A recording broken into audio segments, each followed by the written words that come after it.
At this time, we'll call together the Garden Grove City Council meeting. Mrs. Baylor, would you please call roll? Councilmember Beard. Here. Councilmember Jones. Here.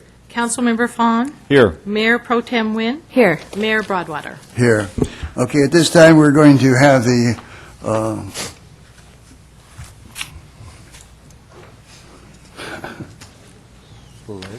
what? Invocation. Yeah, we'll have the invocation by Kingsley, and we'll have the pledge by Steve. All right, please prepare yourself according to your faith. Dear Lord, we humbly ask that you bless everyone here this evening and the work we seek to do. You've enabled us to serve you and our community, each in our own way. Help us to respect and see each other's service as complementary.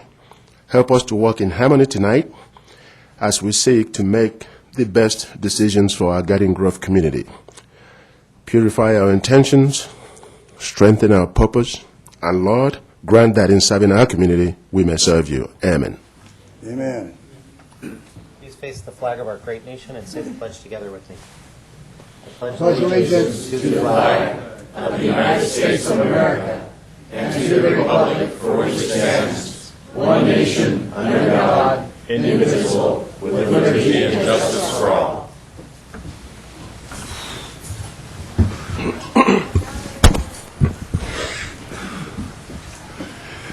It's my understanding we have some presentations this evening. Yes, Mr. Mayor, and I'd like Mr. Okariki to make the presentations this evening. Thank you, Mr. Fattel. Tonight, the Garden Grove City Council is proud to present 2 business spotlights highlighting the accomplishments of long-standing local business professionals. The first recognition of the evening goes to a dedicated individual who has spent the last 48 years offering professional commercial printing services to many local organizations, including the Garden Grove Unified School District and the City of Garden Grove. Would Randy Carr of Lithographics please step forward? Randy has owned and operated Lithographics since its inception in 1966. Originally named Orange County Rapid Print and located at 11906 Garden Grove Boulevard, Lithographics has stood on the corner of Northwood and Acacia Avenue for the past 44 years. His passion for printing started in his early teens while attending Santiago High School, where he spent the better of 2.5 years at the school print shop.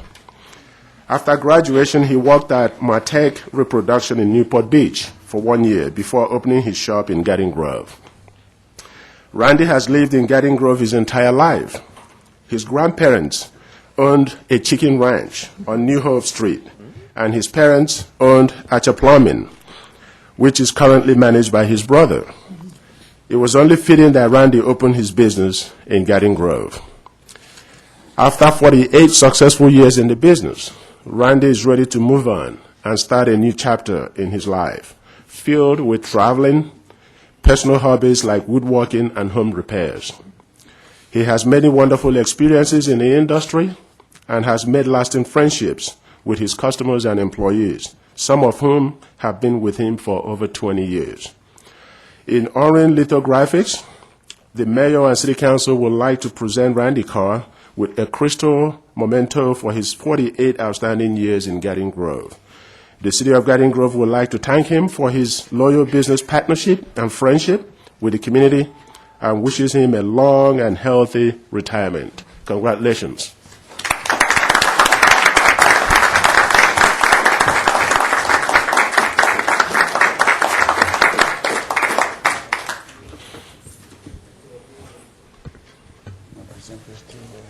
Something to put inside your desk or something, hold paper down.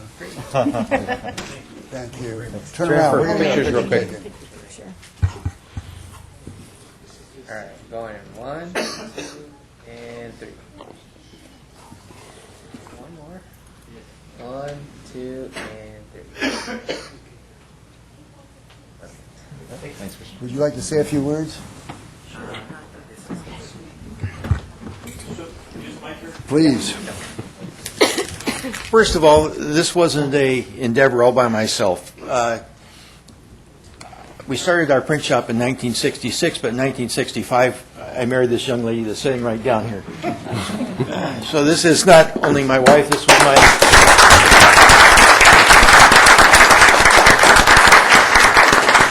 secretary, bookkeeper, delivery girl, cook, mother of my 3 children, and we did have a baby crib in the back of the first print shop.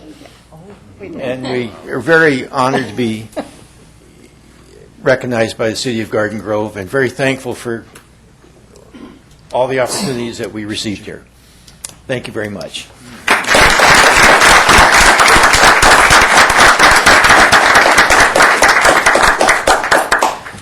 Mr. Mayor, the second recognition of the evening goes to one of the leading businesses in the community, celebrating its milestone 40th year in Garden Grove. Will Dan Collins from the Colony of Performing Arts please step forward? Dan started the Colony of Performing Arts in 1974 in a small building on Nina and Garden Grove Boulevard. After 15 years at that location, he moved the business to Hasta and Garden Grove. 10 years later, the business landed a spot on historic Main Street in the old Lutheran thrift store. By then, the business had picked up and Dan needed more space to accommodate the growing number of students. So he moved the colony down the street into its current location at 12962 Main Street. Over the past 40 years, about 10,000 students have passed through the doors of the colony, seeking to learn the various disciplines of performing arts, from acting to dancing and singing. The colony has and continues to perform locally at the annual Garden Grove Strawberry Festival and the Anaheim Children's Festival. The more experienced students audition for the studio's nonprofit dance company, Unlimited, and perform throughout Orange County and occasionally at out-of-state events.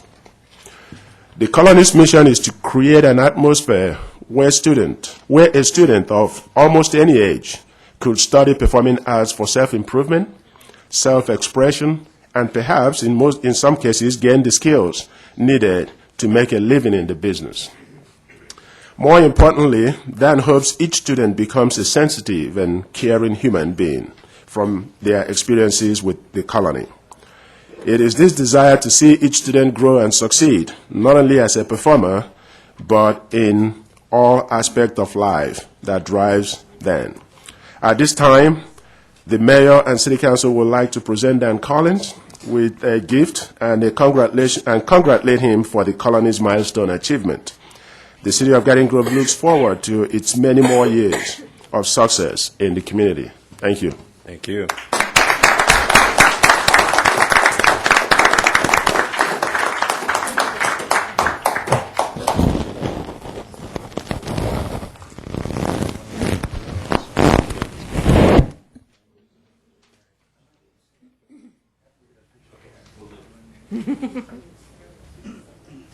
One, two, and 3.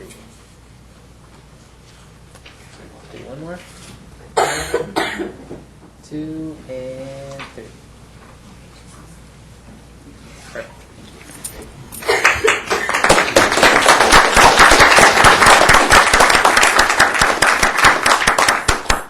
As was so aptly said before me, a business like this doesn't thrive or exist on one person alone. And my staff would be here, but they're teaching. So I have an incredible staff with just the finest of young people working with me, not for me, as I've always said. which makes a community of artists and young artists that are out there developing their skills in a positive manner and pushing forward. After 40 years in one city, I would be remiss without thanking the support of the city, support of all of the people that have made this particularly possible, and the many, many clients and their kids that have come through the school. It is a loving and a positive place to be, and I'm proud to be a part of it and proud to be a part of the community. Thank you so very much.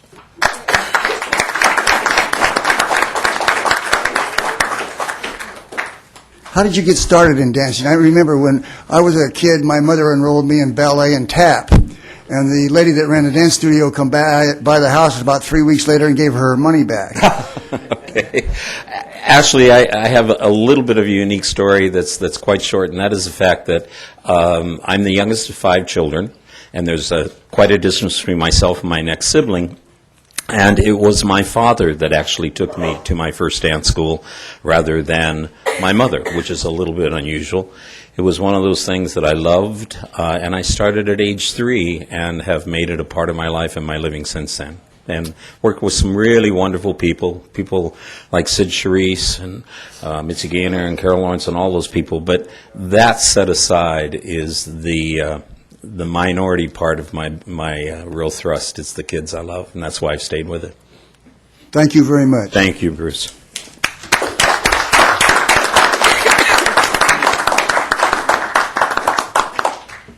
Did I see some Boy Scouts here from 147? They didn't. Oh, way in the back. Stand up, you guys. Take a bow.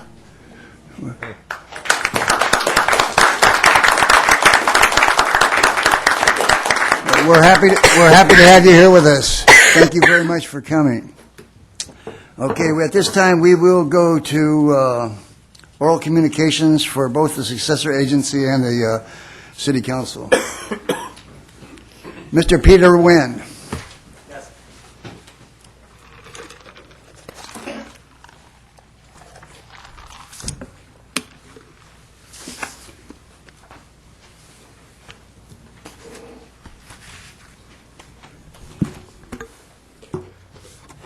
Honorable Mr. Mayor, Mayor Pro Tem, and the City Council member. My name is Peter Nguyen, a business owner in the city of Westminster over 30 years. It is an honor for me to be here tonight in regarding to the Republic of Vietnam Day resolution. Ladies and gentlemen, we all agree the Vietnam War was over almost 40 years ago. But somehow, the Republic of Vietnam is still in our mind, our soul, in Vietnamese family, American family, and all family who have a member contribute direct, indirect to the war. From a family, my father was a soldier. He served for Republic of Vietnam. He was fought side by side with American soldier, and he was killed in action together with 58,000 American soldiers to defend for the good cause, the freedom and democracy. I am here tonight on behalf of the son and daughter of the Republic of Vietnam fallen soldier, and also the executive member of Vietnam War Memorial in Westminster, California. I am urged the City Council to vote yes for Republic of Vietnam Day resolution. Your vote and approval will be recognized to 1,000 and 1,000 American, Vietnamese, and Allied soldiers who noble sacrifice their life to defend for the freedom, and also to their family that we shall never forget. Thank you. God bless you all, and God bless America.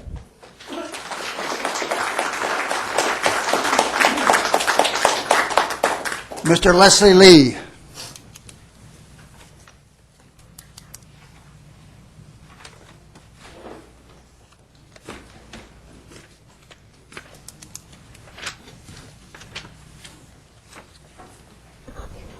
Good evening, Honorable Broadwater, Mayor, City of Garden Grove, Honorable Dinungan, Mayor Pro Tem, and Honorable Chris Burt, the cast member, Honorable Steve Jones, the cast member, Honorable Chris Fan, cast member.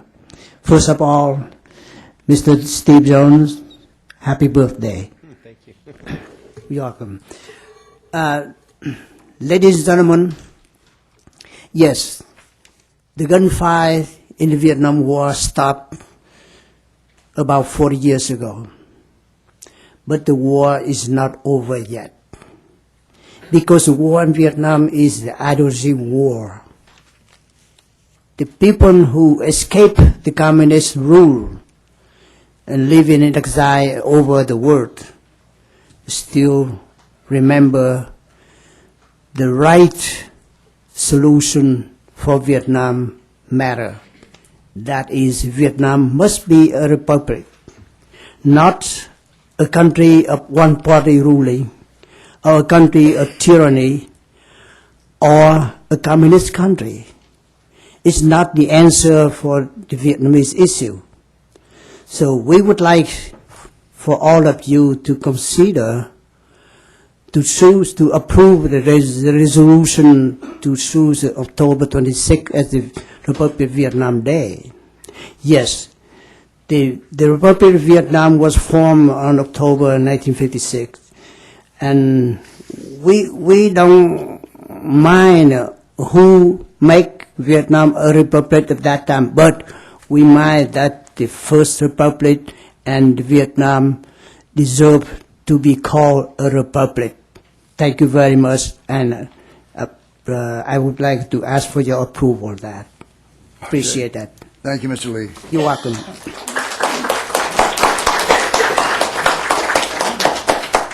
Kim Trang.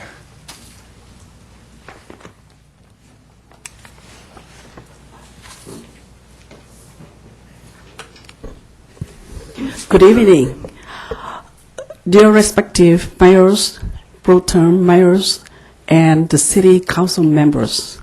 My name is Kim Trang Dang, Vice President of Vietnamese Community of San Diego, and I'm also a San Diego subcommittee of the Steering Committee of Republic of Vietnam Resolution Day. So I'm here today to ask you to take into your best decision and consideration on this day. The October 26th, what is that day? October 26, 1956 was the day the first constitution of the Republic of Vietnam was proclaimed in Vietnam, initiating the very first time that a true democracy was established in the entire history of the Vietnamese people. A people with over 4,000 years of civilization. It is also the first national day in Vietnam history.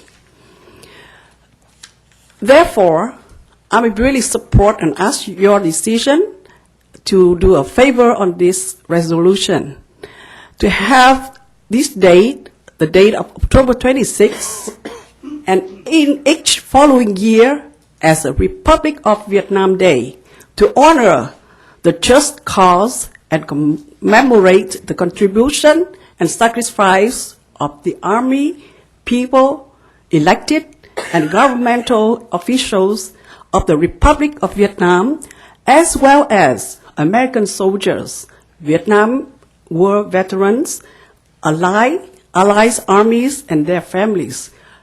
Thank you very much, and God bless you all. Thank you very much. Dr. Cynthia Matthews.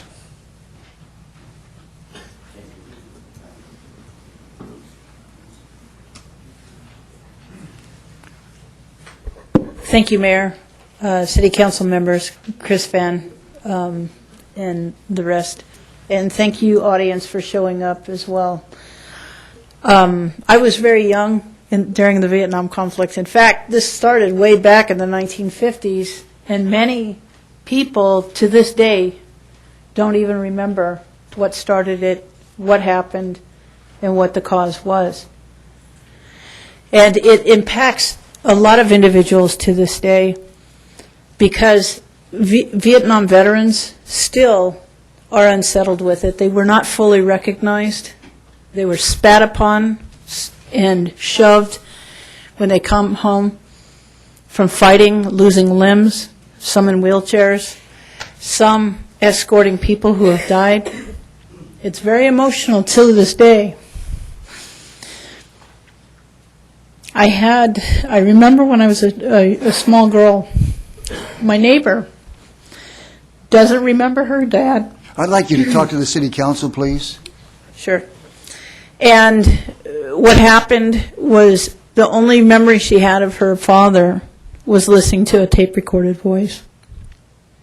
The recognition of the contributions of the Republic for the Republic of Vietnam is extremely important to those who fought, to those who died. Disregard the controversy that was over that. We had human beings who fought to keep their lands. You had farmers one day who had rifles the next, trying to support their families, many of whom were separated for many years, who fled here with nothing. Over 1 million people, 2 million people fled Vietnam, over 500,000 of which came to the United States, and many reside right here next door in Westminster and the surrounding communities.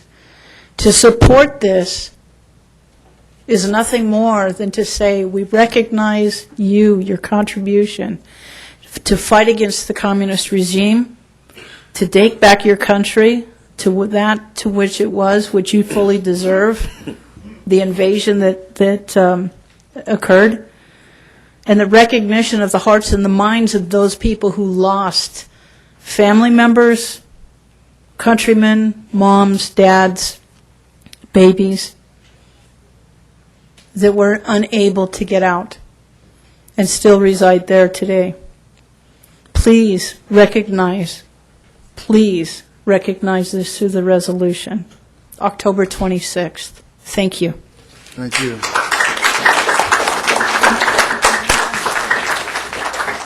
Black Tan Nguyen.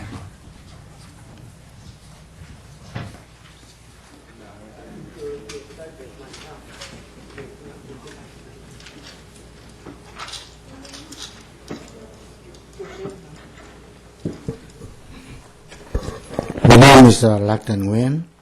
I am the resident of the city of Bukarango for 20 years. I am the coordinator of the steering committee for Republic of Vietnam Day's resolutions.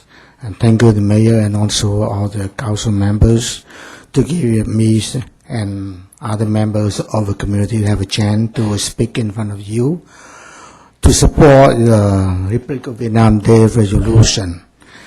As you know that we sent a campaign package to you to explain all the reason why we need to have a resolution for the Republic of Vietnam.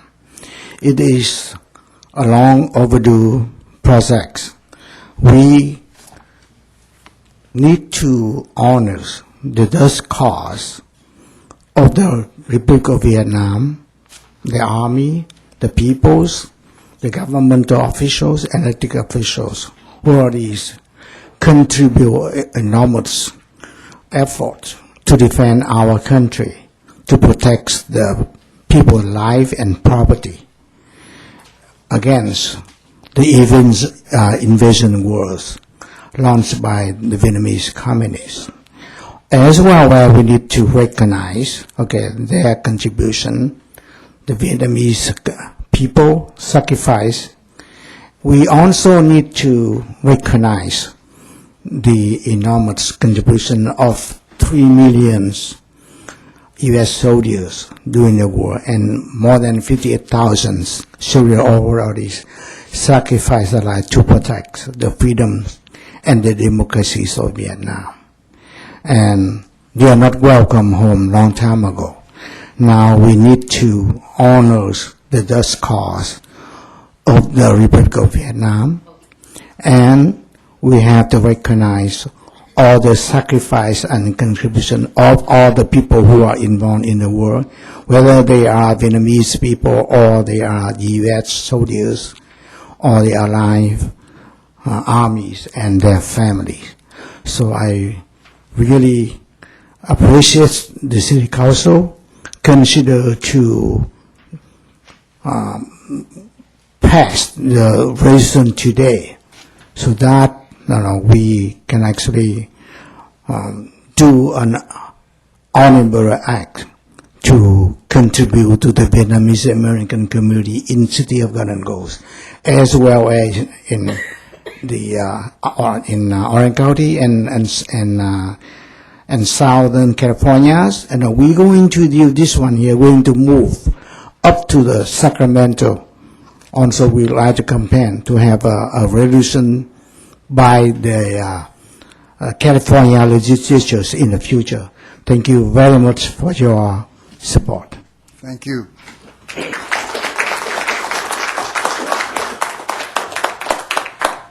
Lei Sang.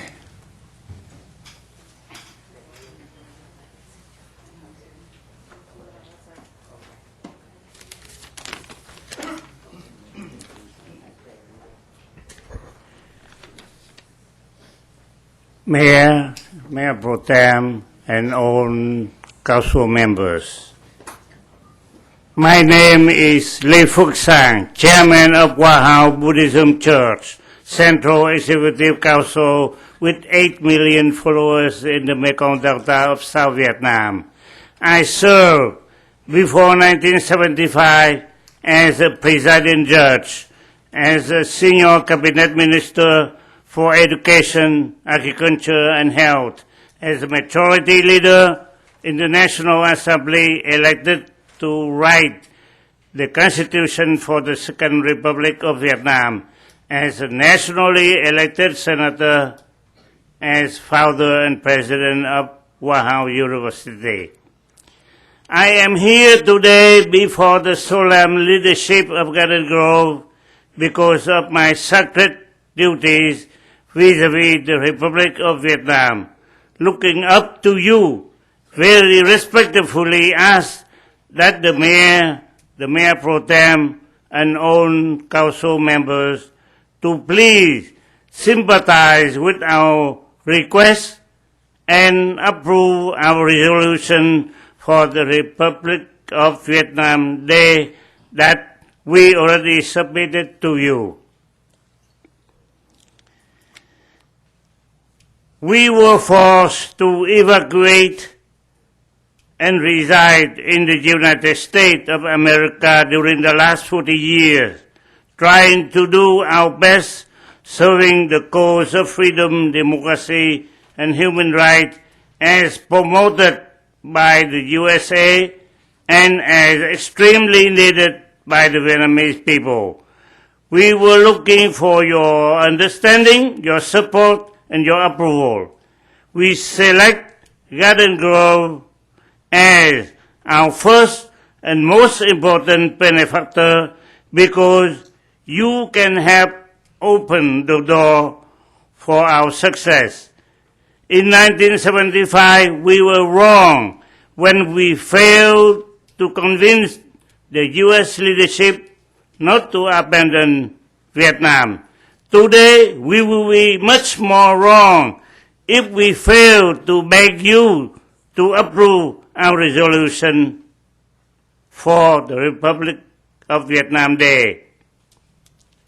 Approval by Garden Grove does not cost anything, but very importantly, it helps us pay our sacred debt of honor to Republic of Vietnam and to almost 60,000 American heroes falling when fighting in the Vietnam War. Please accept our highest respect, our highest admiration, and our deepest gratitude. Thank you, sir. Thank you. Thank you, ma'am.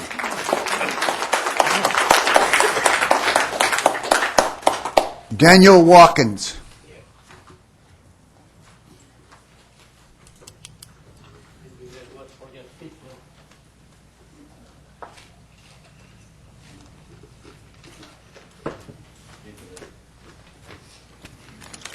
Honorable Mayor Pro Tem and City Council. My name is Danny Watkins. I'm a retired Master Sergeant U.S. Army, 24 years. I'm a Garden Grove resident for 27 years. Commander of the Military Order of Purple Heart for Orange County, Secretary of Vietnam War Memorial in Westminster. I'm here to ask for your support in this resolution, not so much as a remembrance of the war, but the Vietnamese people suffered greatly. A lot of them came here empty-handed and started a new life. Chris Fan can tell you about that. The people today have become highly educated, very successful business people, and a very big contribution to this city and other cities in this nation. We need to make October the 26th as a recognition day for the Vietnamese and do it every year to ensure that their sacrifices and successes are carried on to perpetuity. Thank you. Thank you.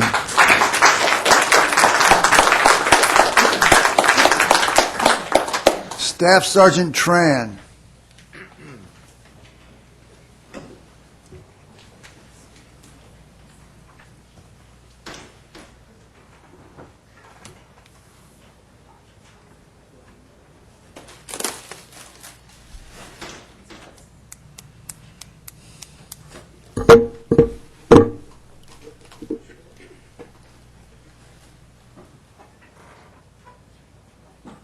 Your Honors, honorable mayors and city council women.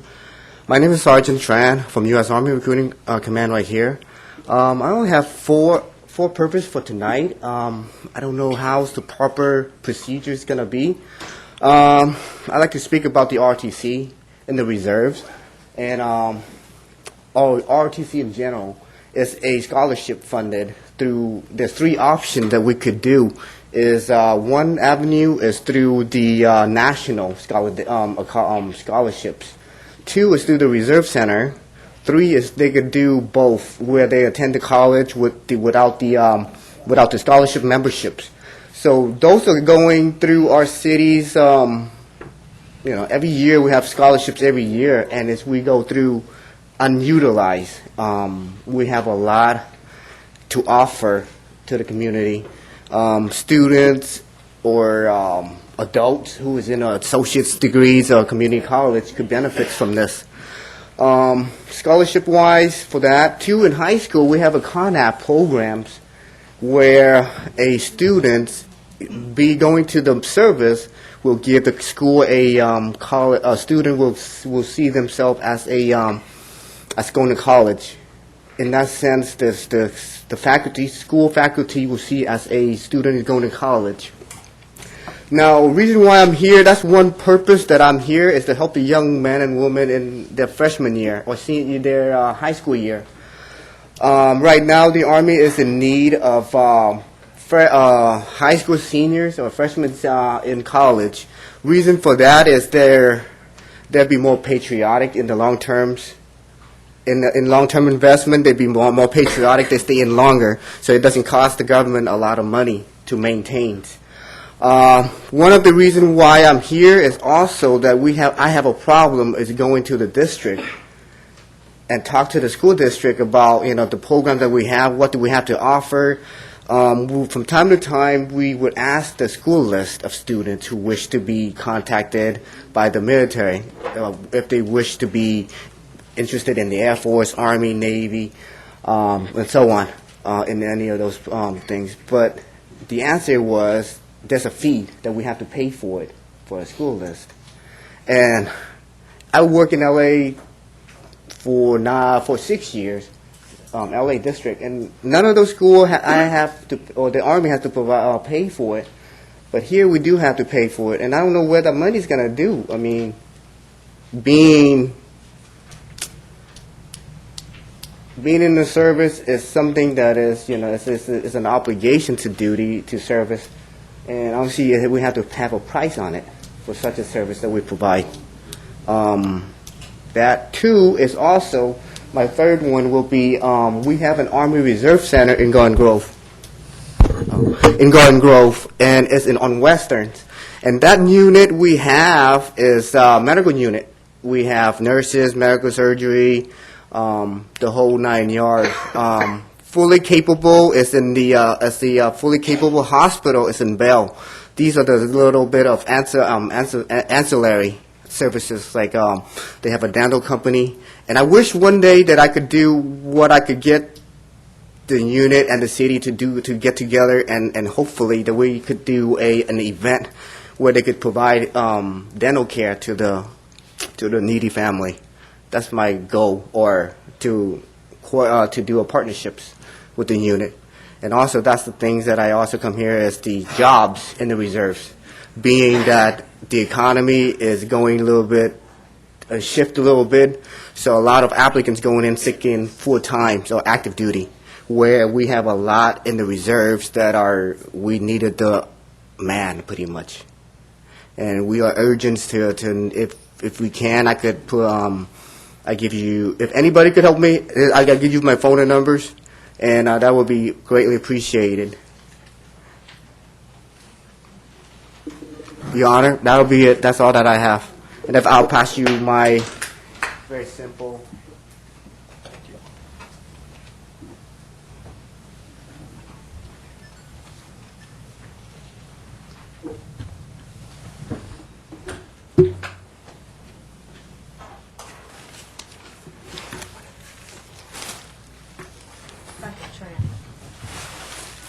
Sergeant Tran, can you please mention your phone number? Oh, Val, will you please tell it down? Oh, my phone number is 714-716-7110.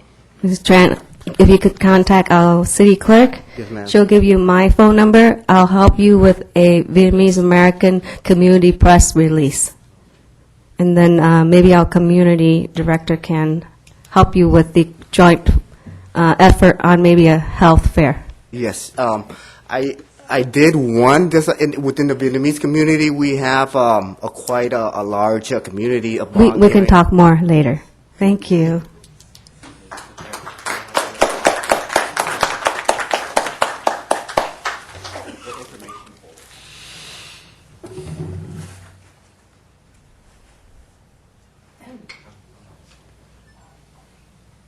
Mr. Bao, will you please? Professor Ho Cao.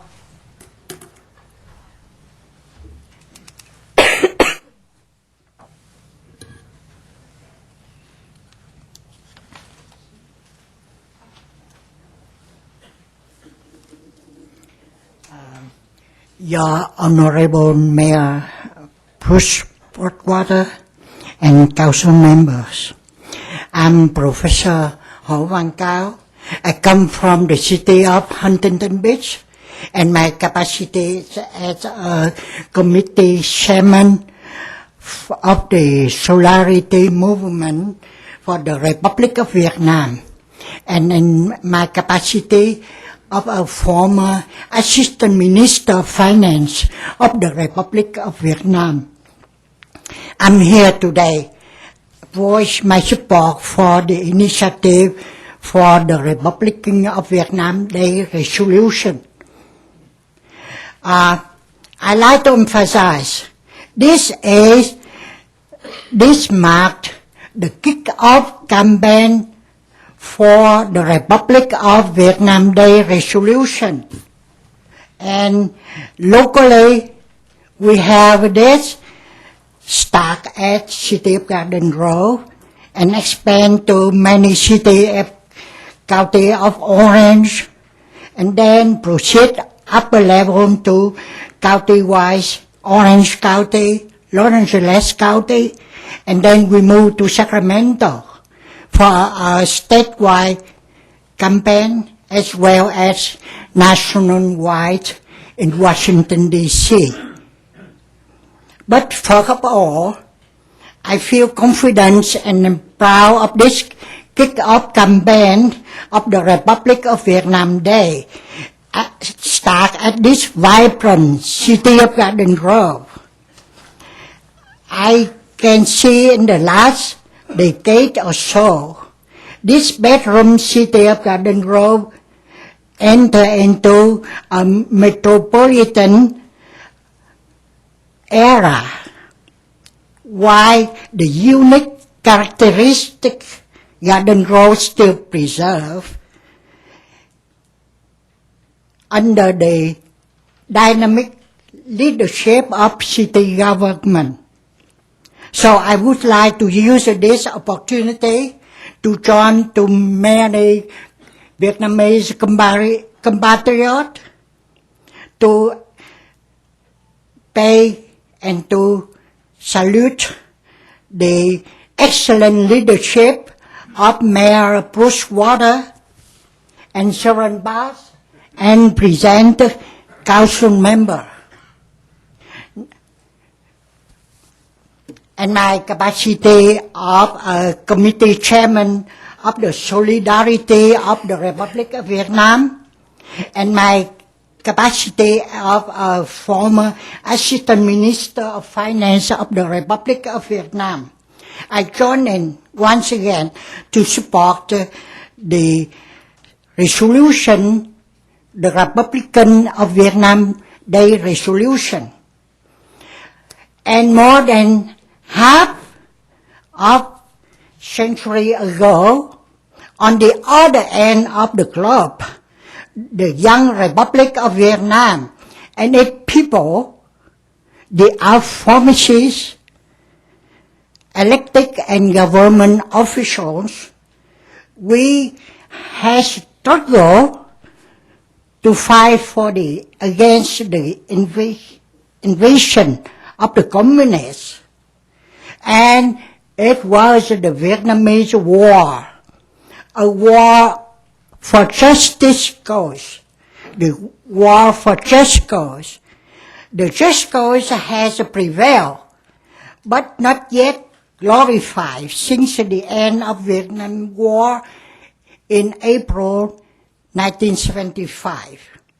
Even in the United States, the sacrifice of more than 58,000 of American soldiers and the contribution of about 3,000 former servicemen and servicewomen, as well as their family during the Vietnam War, had not yet recognized and honored properly.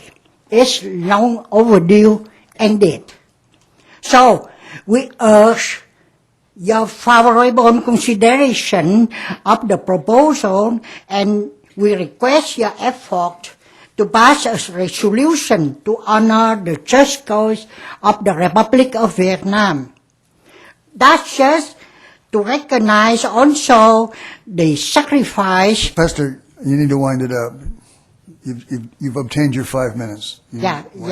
Okay, so in one word, I say October 26th to be recognized as the Republic of Vietnam Day resolution. Thank you very much. Okay. Is there anybody here that has not spoke on 4A that would like to speak on 4A?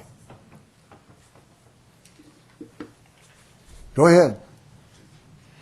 Thank you. Dear Mayor, members of the council, staff, and our esteemed guests.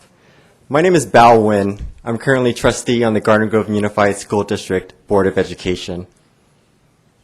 I believe history is important, and I support item 4A, October 16th, as the Republic of Vietnam Day. It's important that we recognize where we come from. And I'll tell you, the reason why I'm standing here before you today is because of all the sacrifices that were made for me and those of my generation and those that are to come. It's important to remember history, and I'll tell you, my parents tried many times to escape Vietnam. And when I say escape, it's because it was a crime punishable by death. My mom was 8 months pregnant. I was inside her womb. And I think about it quite often. Why would anybody risk their life and the life of their unborn child? It's for leaving a place and a government that was not so good to them. And I'm here today to honor the sacrifices of all those that have gone before us. Even here in the United States of America, we must honor those sacrifices. Because as Vietnamese Americans and as refugees, we didn't just come here and have a wonderful community. I want you to speak Sir, to the council. You're not putting on a show here, so turn around and speak to the council. Sure, Mayor, respectfully so. It is so important that from the place we have come, which was a government that was not so good to us, that we have good government here. That is the best way to honor the sacrifices of all the folks that have made the journey and of those that have paved the way here. As a Vietnamese American, I know we stand on the shoulders of giants, of those that have fought here in the United States for the rights and privileges that we have. And I see and I'm inspired by Josh Wong in Hong Kong, a 17-year-old who's not even old enough to vote, and he is fighting for universal suffrage, fighting against the regime in China. And I would say that he has the same hopes for good government that all citizens of Garden Grove want to have. That is the best way to honor the sacrifices. And I believe from where we've come, we have a long way to go, especially here in Garden Grove. Council members, I respectfully ask that you support this resolution with your vote, and I ask you to also show it in your actions. Thank you so much.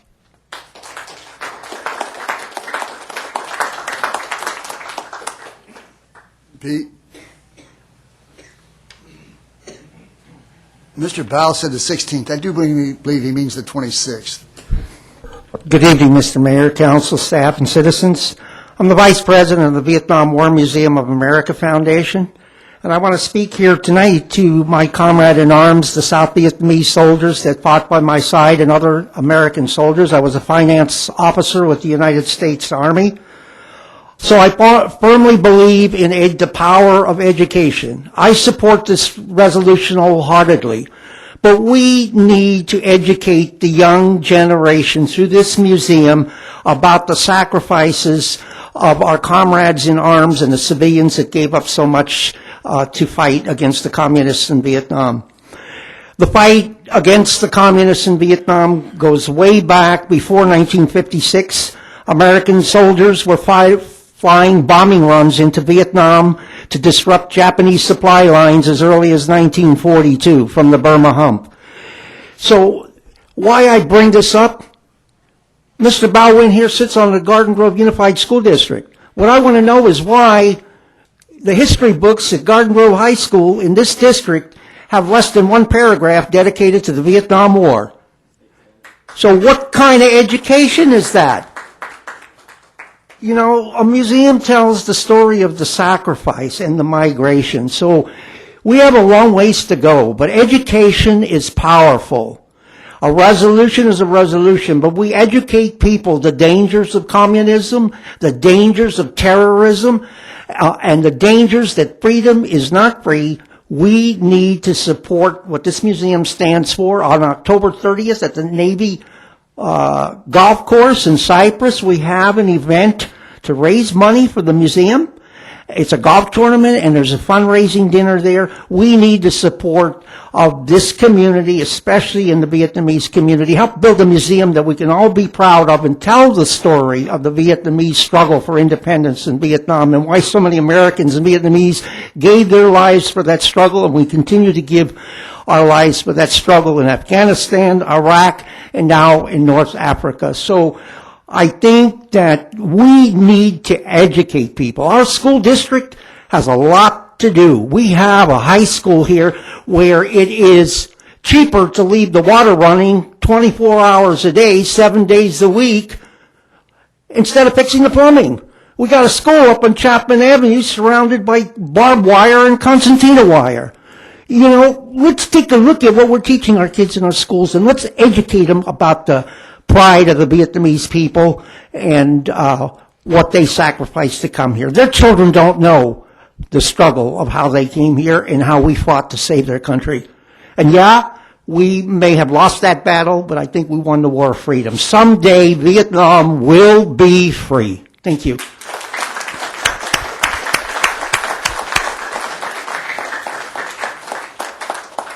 At this time, I am going to close oral communications for a few minutes, and we're going to go to issue number 4A. Did somebody present that to the city to have it, the resolution put on here? You want to just take... I want the staff report at this time. Okay, just a moment.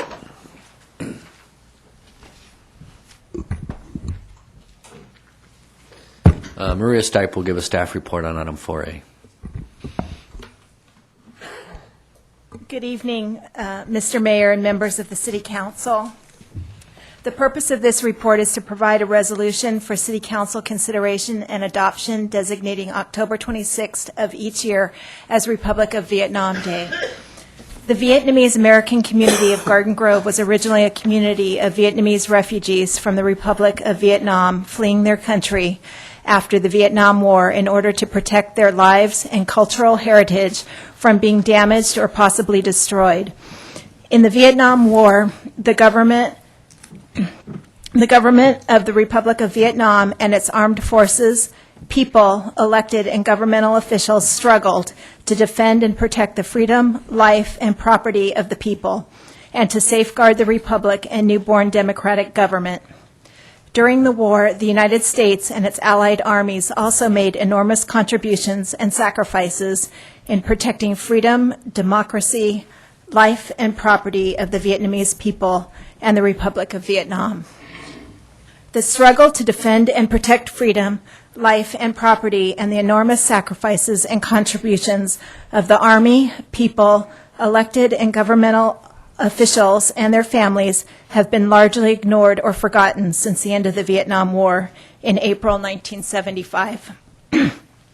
Even in the United States, the sacrifices of more than 58,000 American soldiers and the contributions of about 3 million former servicemen and servicewomen, as well as their families during the Vietnam War, have not been recognized and honored properly. An organized effort is presently underway to designate October 26th of each year as Republic of Vietnam Day to honor the just cause of the Republic of Vietnam and to commemorate the contributions and sacrifices of the Army, people, elected, and governmental officials of the Republic of Vietnam, as well as American soldiers, Vietnam War veterans, allied armies, and their families. October 26th was selected as an appropriate date because October 26, 1956 was the day the first Constitution of the Republic of Vietnam was proclaimed in Vietnam, initiating the very first time that a true democracy was established in the history of the Vietnamese people. It is also the first national day in Vietnam history. It is recommended that the City Council adopt the attached resolution designating the date of October 26th of each year as the Republic of Vietnam Day to honor the just cause of the Republic of Vietnam and recognize the enormous sacrifices and contributions of its Army, people, elected and governmental officials, as well as the American soldiers, the Vietnam War veterans, and the Allied armies and their families. I'm now available to answer any questions. Any questions for staff? Yes, Mayor, if I may. Maria, are there any other dates aside from October 26th that would make sense for us to consider for this resolution? I think the steering committee that was that selected October 26th as the most appropriate date, given the reasons I just cited. I think they looked at other dates, and this was the date that they felt was most significant and would be most appropriate. And the steering committee was comprised of very prominent, members of the community and educated teachers, former assembly members, senators, military officials, and such. But another date, could also be considered as well. I think the most important thing is to recognize the contributions. Question. Is this the first resolution of its kind in Orange County? To my knowledge, it is. This is Garden Grove leading the way. Yes. Anybody else have anything to say? Have we, this is more for the city clerk, when we publish our notice, our consent calendar, how much advance notice do we give to the community? Because the reason why I ask that is because I want to make sure that all voices are heard and that they have a chance to opine on what is an appropriate date. I agree firmly that it's a correct thing to do, but I just want to make sure the date is the right one so that we're, as a city, not caught in the middle as far as, going too fast and not getting the right date that is in consensus with all members of the community. The agenda needs to be posted 72 hours in advance. I'll go for 72 years. Yeah. But we actually post it earlier than that. We posted it Friday.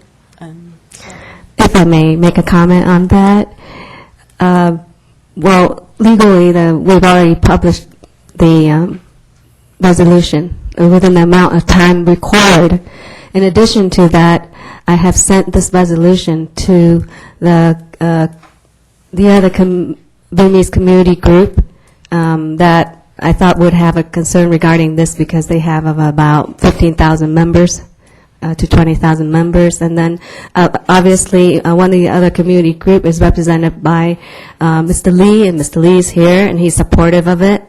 And also Mr. Lott from the third community, and he is the one initiating this resolution and heading and part of the steering committee. The email I sent out to the third community, they didn't respond to this, so I figured they're not in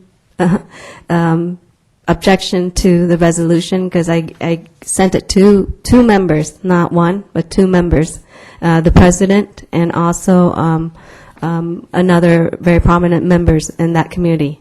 So I don't think that we would have a problem with that. And we did give the 72-hour notice public.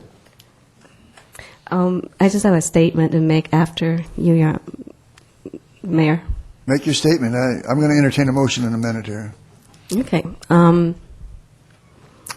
I know that you're not here for a political reason, and the committee that has headed this is here for a good cause. This resolution isn't about the government of South Vietnam, the Republic of South Vietnam, but it is about the people who support that government and the ideals that they support. And those values are the freedom, liberty, and the pursuit of happiness. And I think because those values are so similar to what we have here in the United States, that our country here in the U.S. has sent our young men back in the 60s and 50s to go support those values. So the men who sacrificed and fight for those values were fighting for freedom, liberty, and the pursuit of happiness, and not just for the country of Vietnam or the people of Vietnam. It's those values that is so well desired and wanted all over the world that I believe that this resolution speaks about that and speak about those sacrifices, and because of that, I'm supporting it. I think this should go down in history the history of the city of Garden Grove. We can't reverse the Vietnam War, but we can make history and make known that we support freedom and democracy. You don't have to beg us for this. You don't have to ask us for a favor. It's my honor to honor those values that our veterans have died for. And also,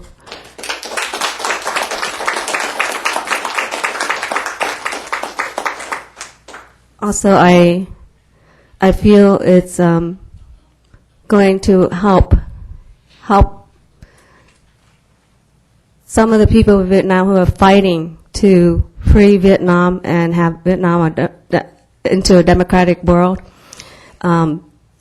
It's going to help them to know that at this end of the world, somebody is thinking about them and are on the same page and is supporting their cause.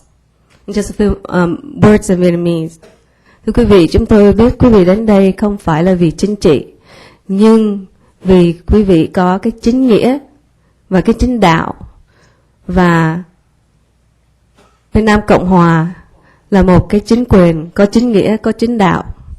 Nên quý vị muốn cái dự luật này cái nghị quyết này sẽ được ghi vào lịch sử và ghi vào lịch sử những hy sinh của những anh hùng chiến sĩ Việt Nam Cộng Hòa cũng như những anh hùng chiến sĩ của Hoa Kỳ và những kẻ đã bị hy sinh và tổn mạng vì chiến tranh Việt Nam.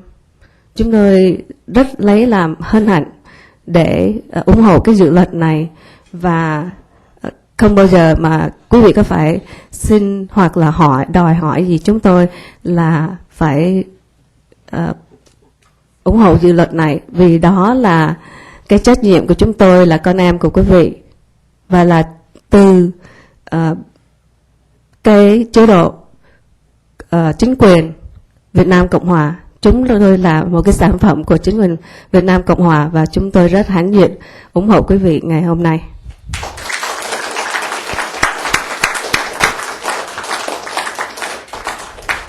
I'll entertain a motion. I'll make a motion. Second. I'll second. Thank you, Chris. Call for the vote. Motion received, 5 yes votes.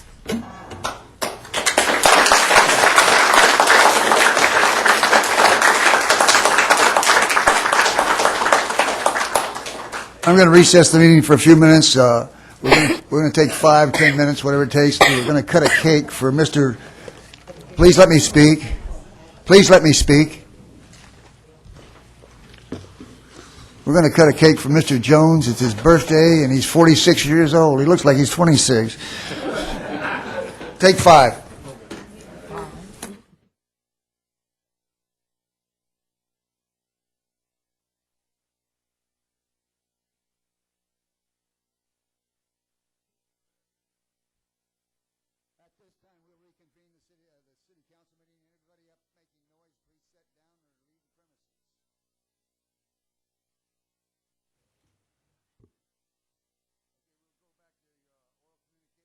Barker. Not here.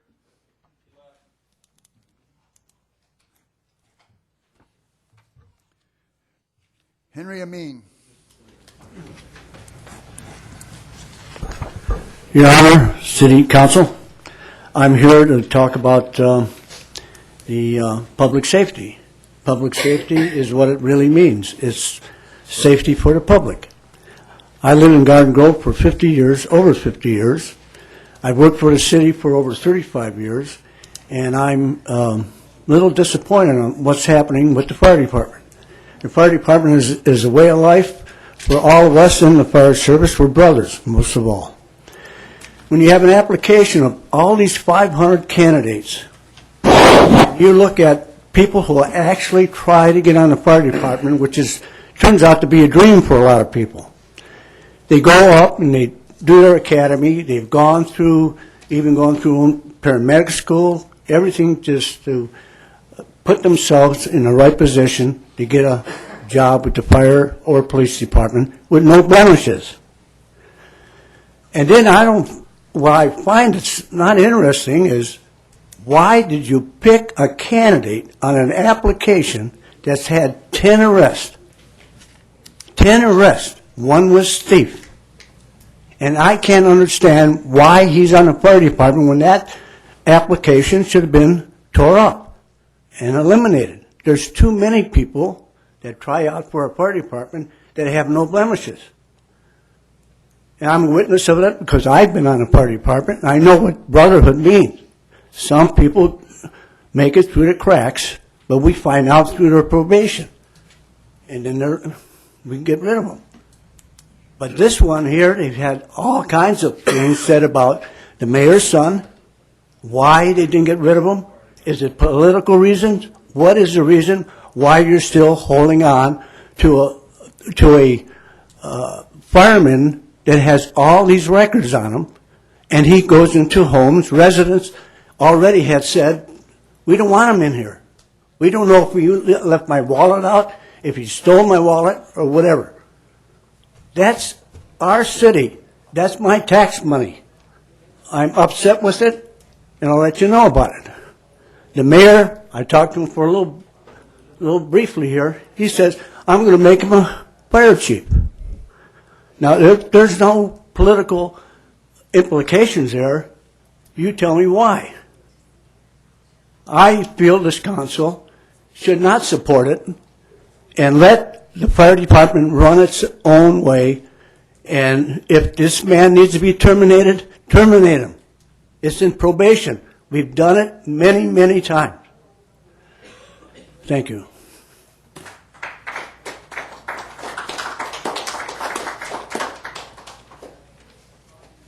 Greg Durfee.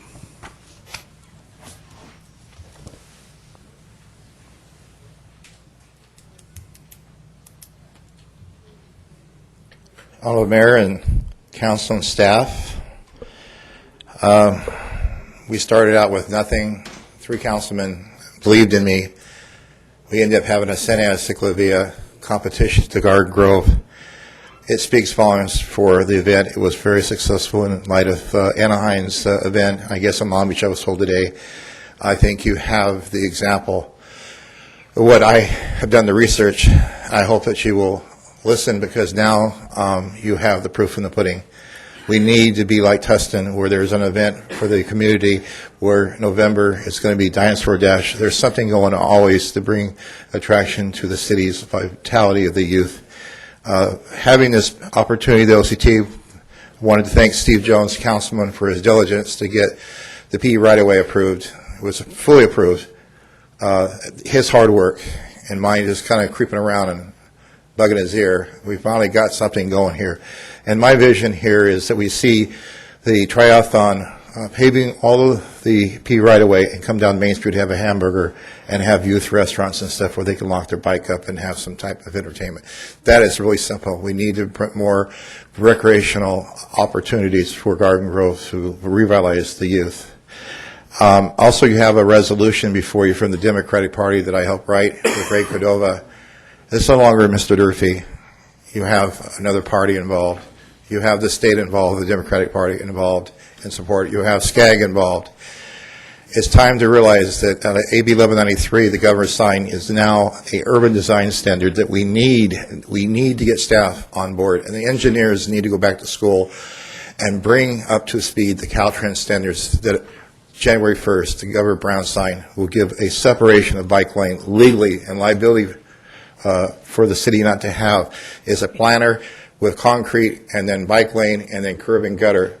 We have a great opportunity. We need to work with the school districts, quit shunning them and quit shunning each other, because many cities work together, and I advise many cities. And I think if we're going to get that money, we have to have the letters of support of the city for the scoring process of the state, and having the school district behind it is what I hear is a problem. You're the council, the future council, maybe a resolution, a bike-friendly city is what we need because other cities do it. I hope that this city will grow to the point where they're progressive, not regressive.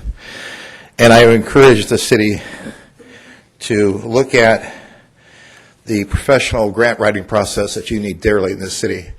I sat in a meeting pedestrian bicycle committee and many rejections because of the poor workmanship of the grant process. If you really want this money, you have to find the faults of others and learn to write it correctly before you can actually have the money in your hand. Thank you. Patricia LaCroix.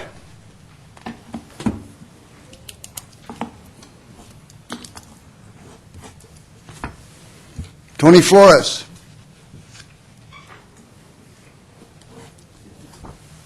Scott Weimer. Good evening, Mr. Mayor, members of the City Council, and staff. There was a big event last weekend, as if anybody in town didn't know about it, and I just came down today or tonight to thank all of you for putting it on and making it happen. I want to thank city staff for all of their fortitude, involvement in making this thing happen, planning it and pulling it all off. The volunteers for all of their time, effort, and energy, dedication, and showing up there Saturday, of course. The sponsors for their generosity, and for everyone working together for such a well-run first-time event. Everyone did, as far as I could see, an absolutely fantastic event, and it couldn't have come off better. Everything was very professional and well done, and it was truly hard to believe, in fact, that it was a first-time event here in Garden Grove of this particular nature. Kudos to them, of course. We, as the citizens of Garden Grove, really appreciate all the time, effort, and energy that goes into planning an event such as this, and the result was, I would say, far better than expected. I know the kind of resources that go into making something like this a reality, and believe me, it truly, truly showed in every way. It was. I also know that anyone in this town or anyone out of this town who attended it will not soon forget it as well.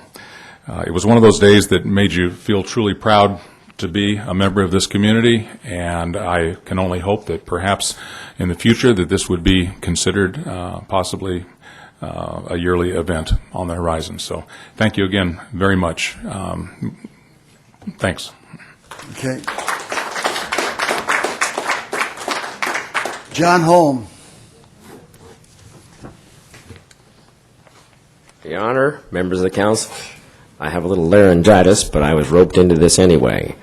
Hot off the presses. Friday night, we're going to have our standard car show, and we're also going to have an ice cream and root beer social. Okay, that's where you eat the ice cream, and then you pour the ice cream on top of the root beer, and it tastes pretty good together. It's Friday night, right down here on our main street, from 5 until 7. And the Strawberry Bowl is going to have a Mamma Mia sing-song. That's right. That's what it says. Sing along. And the note down here on the bottom says, Main Street is alive and active. And I have laryngitis, so thank you very much.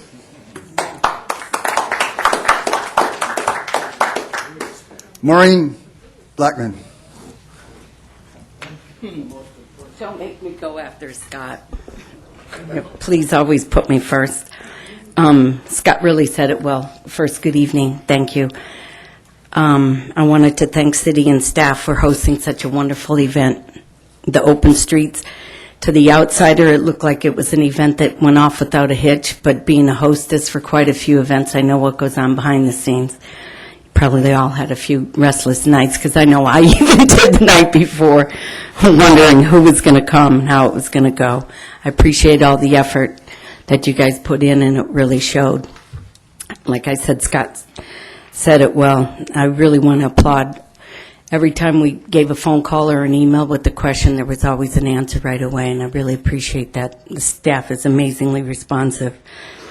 One thing I would like to say is I would like to call it rediscover as opposed to reimagine, because I think it's getting a little overworked. And I love the fact that Garden Grove is more or less undiscovered. And people who are from the outside, when they pick up reimagine, they're just kind of parroting the words, making it sound like we're in the trenches and the dumps, and now we have to come out. But really, I think Garden Grove's been an undiscovered jewel in Orange County. And I think with the loss of space that everyone else is having, that rediscovering Garden Grove is a much more positive image, and I'm going to try to take that forward. I want to detour. Dina brought me to tears, basically. with her reference to the Vietnam War. And I take great offense when I know that how many body bags came back, and somebody would stand up here and use it as a political campaign. I take complete offense. I had 5 brothers, and we worried every night. And I do think that the voters should take into consideration that low-level mentality and use it when they go to the voting box, because this was not a night to grandstand for political moves. It was a night to remember the people who died and the people who worked so hard. So thank you. Thank you.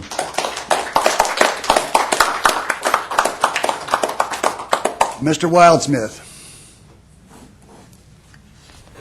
Good evening, Mr. Mayor, council, staff, and citizens of Garden Grove. I'm here to announce that on Saturday, the 25th of October, the Garden Grove Neighborhood Association is holding its annual Halloween haunt.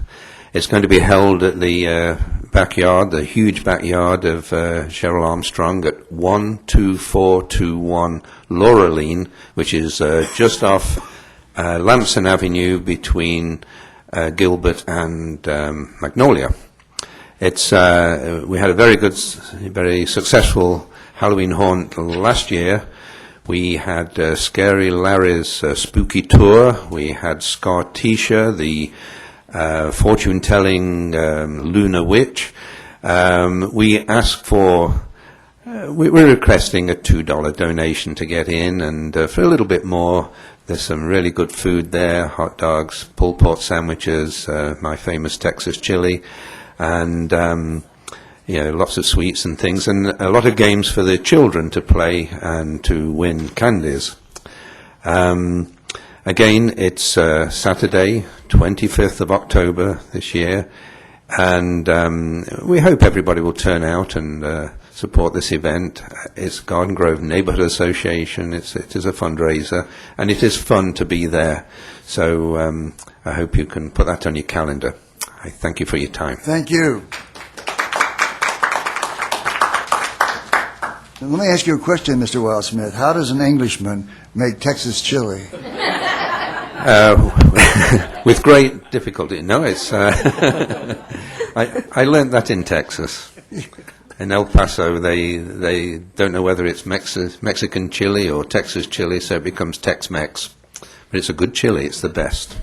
I promise. Okay, we'll be there. Well, have you heard Sriracha is going to El Paso, Texas? Charles Mitchell.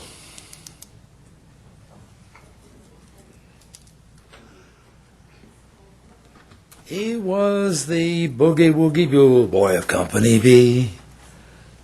That song may sound familiar to some of you. It was a great hit for the Andrews Sisters back in the 40s.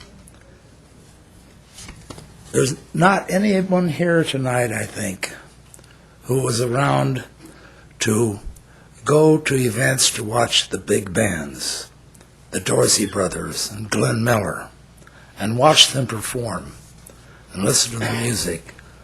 Oh, there's the records and music on the radio and CDs, but to actually watch the performance of one of those bands was absolutely amazing.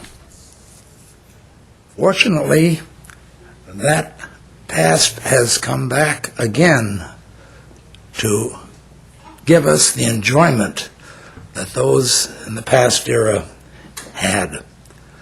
The Beach City Swing Band is going to be entertaining at the American Legion Post on Monday, October 27th. Now, some of the people here have been there to watch the big band. It is outstanding. They play all the familiar tunes of the big bands and do an outstanding job. There's 18 members of the band, and to listen to them, you can imagine you're back in the 40s listening to some of those great bands. Now, if you come at 5:30, you pay $8 and you get dinner, and then the band starts performing about 7:30. So it's $8 to come and have dinner and enjoy the bands. If you just want to come to hear the bands, it's $3. That's the American Legion post on Beach Boulevard between Bolsa and Hazard, right across from the Memorial Park. Everyone is welcome to come, and I hope you'll join us and have a great time enjoying that wonderful music and listening to an outstanding band. Thank you very much.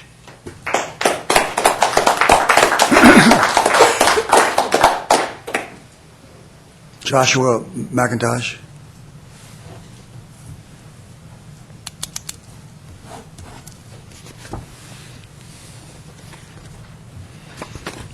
Good evening, Mayor, Council, and residents that have stuck around. Thank you for being here. I want to start off with also saying the Open Streets event was absolutely wonderful and something that I'd love to see return to my city, at least on an annual basis, if we can afford to do it and get the funding as we did this last time. It was awesome. I would have definitely been the first one to say it wasn't if it wasn't, but the dang thing was just great. I was happy to be situated right in the middle. I was happy to lead the historic walking tour up and down Main Street. There weren't too many interested people, but those that took the tour said it was fun. And I definitely enjoyed sharing the stories of old GG. I recently got back from New Orleans. I missed the first candidate forum. I regret that, but so I missed everybody's stories, promises. But I went to New Orleans, and that was awesome. Saw downtowns there that were well preserved, that had entertainment in the cafes and restaurants, and they were packed. People wanted to be there. And it reminded me of a small problem we have here in our city with our entertainment licenses and our restrictions that we have, where we are not allowed to have entertainment more than one person amplified and such in our restaurants. No dancing, no hand clapping, no finger snapping, toe tapping, head bobbing, any of that. That's audience participation, and it's illegal. Well, it shouldn't be. I don't know how many of you will still be on here in a few months, but it's something we should look into. If we're going to make downtown a destination, that's a good start, having entertainment. Open Streets was awesome because we had all this music, we had art. Art can sell in Garden Grove, Mr. Broadwater. I guarantee it. It sells in Santa Ana, it sells in Anaheim. I don't think we're any lower caliber people than those folks. Open Streets should be a big eye-opener to our council and our residents and our business owners of the potential that we have to do this again. So please take note. Now, on the subject of history, New Orleans, all these homes are being renovated, preserved, saved. They're not getting bulldozed. They're not considered blighted. They're considered a challenge. I'm gravely concerned about the neighborhood of 7th and Acacia. I have requested documents listing all the properties that we own over there. I'm still waiting. It's been over a month. I'd like to get that report as soon as possible. I fear that our oldest neighborhoods are on the chopping block to be made into condo complexes. Not cool. It's erasing the history of Garden Grove. You know how hard it is to do a historic walking tour when everything's been bulldozed and renovated and made into stucco and no charm left, no originality, no character? It's tough to do that. You got to skip a few buildings. It's like, oops, nope, that one's modernized, this one's modernized. So for someone that cares for the history of this city, please think about that too. Please do not bulldoze that entire neighborhood of Acacia and 7th and turn it into condos. We have enough high-density projects here. Brookhurst Triangle is going to be more than enough. That's, what, 674 units or something? Don't do that to all of Acacia and Stanford. Don't erase those homes. Preserve them. Make them the highlight of the neighborhood. Now, on another note, the last council meeting, we were promised a report. Mr. Vertel, did you bring that report? You do not ask questions. You say whatever you want to say, and if you want to talk to Mr. Patel after the meeting, that's fine. Mr. Broadwater, can we hold you to your word? You said he'd have it. I have it. Okay. I would like to see that report. I'd like it to be made public, It will be made public. because this morning's Orange County Register had another article on your son saying he's getting promoted and demoted at the same time. We'll call it a lateral move. So however that's been arranged, you got him in there good. I don't do any of that. I have nothing to do with that. Sure. I don't know why I'm talking to you. Finish up, please. I got 5 minutes. Not left. You got one. So there's people that do care about the situation. Some of them are going to ignore it. Some will put your sign up in their window or on their lawn. It matters to some of us. Good night. Night. Arlene Holm. It's Avering Home, and the Friends of Main Street would like to thank Mayor Broadwater for everything that he's done for the city. So this ice cream social that we have coming up on Friday evening is as an informal reception in his honor, and it's free, and you can't beat free, and there's nothing better than free ice cream, so we hope everybody will come and enjoy it and have a great time. Thank you. Oh, thank you.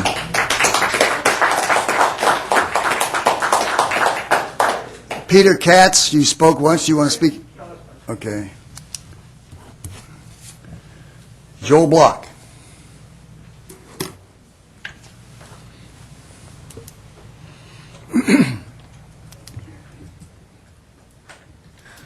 Mayor, Council, you've heard quite a few speeches tonight. I think we're 2 hours into the meeting, so I'll be very brief. I also came as an outsider to the last weekend's event, the Open Streets event. I was very impressed and enjoyed myself, from the mariachi music to the beer garden to the mosaic, making mosaics for the city, and several of the other activities. So I congratulate you.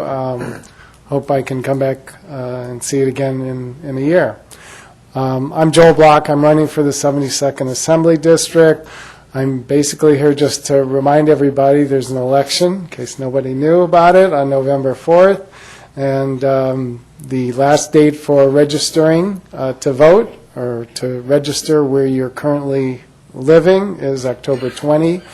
Hopefully the city has means of at least letting its employees know of those important dates, and encouraging people to carry out their civic duty to vote this election, and encouraging their kids who are 18 and older to show up. There are only 25% of the registered voters in Orange County and generally in California that voted in the June primary, which was a record low. And that's probably our biggest challenge as politicians, is apathy. I love to see a full room here at a city council meeting, whatever people are saying. It's just good that people are coming out and expressing their points of view. But when people don't go to the polls, it's not a good sign for the democracy, and those of us in leadership have to do what we can to try to encourage people to exercise their right to vote. God knows many people have lost their lives fighting for the right to vote, and we have to honor the memories of people that did lose their lives by exercising the franchise to vote. Thank you very much. Thank you.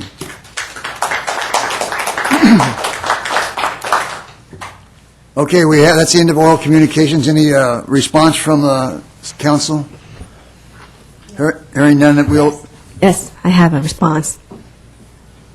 Mr. Dupre, I support your cause, but don't insult the staff, the engineer going back to school. You're not an expert, and you haven't worked with them, and also the grant writers. So it's really hard to support, ask them to work with you and support your cause if you insult them. So please, well, maybe if you, no arguing, please. You had your turn. If you do feel that way, just keep it to yourself, because we are going to ask staff to work with you. I like what you have, and I like the resolution you put on my desk tonight. I just read it tonight. I think it's good. I'm going to have staff work with you on it. Thank you. Okay, at this time, we'll go to consent items. 4H has been pulled by, Hold on. You want to do successor agency real quick? successor. Oh, yeah, we do that. Yeah, I'm sorry. We'll recess and do the successor agency. Did we do consent item? We did, right? All of it? No, you have one. Yeah. Thank you, Mr. Mayor. We'll convene the successor agency meeting. Madam Clerk, would you like to call roll? Member Broadwater? Here. Member Wynn? Here. Member Fawn? Here. Vice Chair Beard? Here. Chair Jones? Here. We already did oral communications simultaneously with City Council. We want to consent items, basically just approval of the warrants. Do I have a motion? So moved. Second. Call the vote. Motion received, 5 yes votes. We have no public hearings. Any matters from agency members? No. Seeing none, we're adjourned. Back to council. Okay, at this time, we will conduct a city council meeting. We'll go to consent items. Move the balance? Oh, sure. Oh. Go ahead. Okay. I move the balance. No, I'm sorry. I wanted to pull 4G. 4G. Okay. Okay. Move the remaining balance. We have a motion for the balance. Second. Call for the vote. Motion received, 5 yes votes. Yeah, I work for the County of Orange, and as a part of that, the agency I work for is OC Parks, which is a part of the Hastur Basin Park. So I'd like to excuse myself from that vote. Abstain. Anybody want to make a motion on that? I'll move it. We have a motion. Second, call for the vote.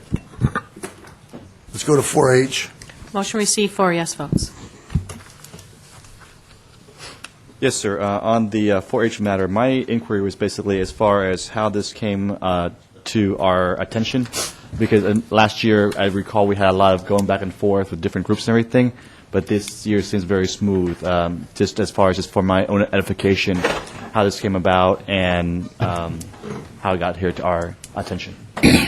Well, it was at the request of the Vietnamese community of Southern California to once again be chosen to run the Tet Festival. All indications are that the festival went off very well last year, and so we felt very comfortable that they would be qualified and capable of doing the next year's Tet Festival. So we are honoring their request to have the council consider them being awarded the Tet Festival for actually a 3-year contract. Did anyone else submit a proposal, or are we required to actually elicit any proposals? We did not engage in a process to solicit proposals. I don't think there was any indication that was a desire, but you're right, we did not engage in a process to solicit proposals. Again, it was in recognition that last year's Tet Festival went off very well, and having gone through that process last year, I didn't, absent of anybody indicating we wish to do it otherwise, we brought their request forward. Councilman Fan, if I can address your concern. I've heard talks about other group, but they have not approached again regarding that, and I think it's kind of late in the game for anyone to join now since it's October already. And having the same concern as you, I have spoken to Ms. Kim Moy, our director of Park and Recs, and there is a provision in the agreement for kind of like a probationary 1-year review regarding the audit on the finance. Okay. Yeah. I guess my only concern was if there was anything that we should be concerned about without having a proposal process for a citywide bid or other entities to come and at least give a fair representation for trying to do the Tet Festival instead of just one group. So I just want to make sure that we protect ourselves from a city perspective of fair play on our part. I think this is not like a city event, so we're not required to put out bids. This is a private event going to the city to request accommodation. And this is the only group so far up to date that has asked for that accommodation. Understood. Yeah. Thanks. There was a group that approached me, and I told them they needed to do it immediately, and they never did it, so, and that was 3 or 4 weeks ago, so we've not heard from them. I am meeting with them Thursday to tell them that it's not going to happen. Thank you. Good. Entertain a motion for 4H. So move. Call for the vote.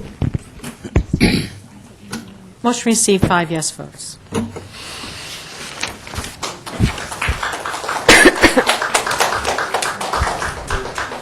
Let's go to 5 public hearings. Mr. Mayor, 5A is your first public hearing to consider a code amendment that would allow electronic monument signs. And Mr. Carl Hill is here to give a staff report on this item.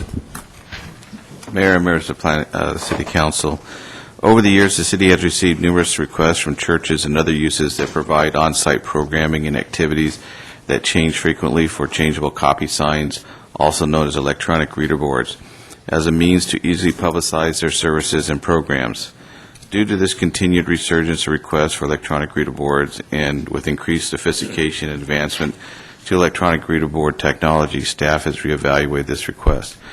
Currently, the city's zoning code does not permit electronic reader boards. However, the city has allowed electronic reader boards for several unique uses due to their special operating characteristics and planning and development zone designations of properties, such as the Auto Mall and the former Crystal Cathedral. The amendment will be the existing monument sign requirements of the code to allow for an increase in the height of new standard monument signs, as well as a larger sign display area, require architectural design elements, and specify monument sign placement. The amendment will update and revise regulations pertaining to monument signs generally and allow monument signs containing electronic changeable copy on sites legally established with certain specified uses and establish specific standards and requirements pertaining to the construction, location, and operation of monument signs containing electronic changeable copy. On August 21st, 2014, the Planning Commission held a public hearing to consider the matter and thereby recommending to the City Council to adopt the amendment before you tonight. They only had one person who spoke in favor of the item. No one spoke in opposition. Again, for the amendment is to set basic standards for the monument signs, to have architectural enhancements to the proposed monument signs. It also creates the development standards for placement and location of the monument signs. It also expands the allowance to have monument signs in the R1 and R2 residential zones. The electronic reader board signs will have certain restrictions as far as the uses that can have them, as well as the operational provisions concerning hours of operation, lighting, and message appearance, such as that they cannot have any flashing lights or distracting elements on it. With that, it is recommended that the City Council conduct a public hearing, determine that the ordinance is categorically exempt from the California Environmental Quality Act pursuant to Title 14 California Code of Regulations, Section 15303 and 15311 of the state CEQA guidelines, and introduce and conduct the first reading of the attached ordinance approving amendment number A005-2014 to amend Title 9 of the Garden Grove Municipal Code, Chapter 20, to update and revise regulations pertaining to monument signs and to establish standards and requirements pertaining to monument signs containing electronic changeable copy for specified land uses. And that concludes staff's presentation. Be happy to answer any questions you have. Any questions for staff? Hearing none, at this time we will open up the public hearing. Anybody like to speak on this issue?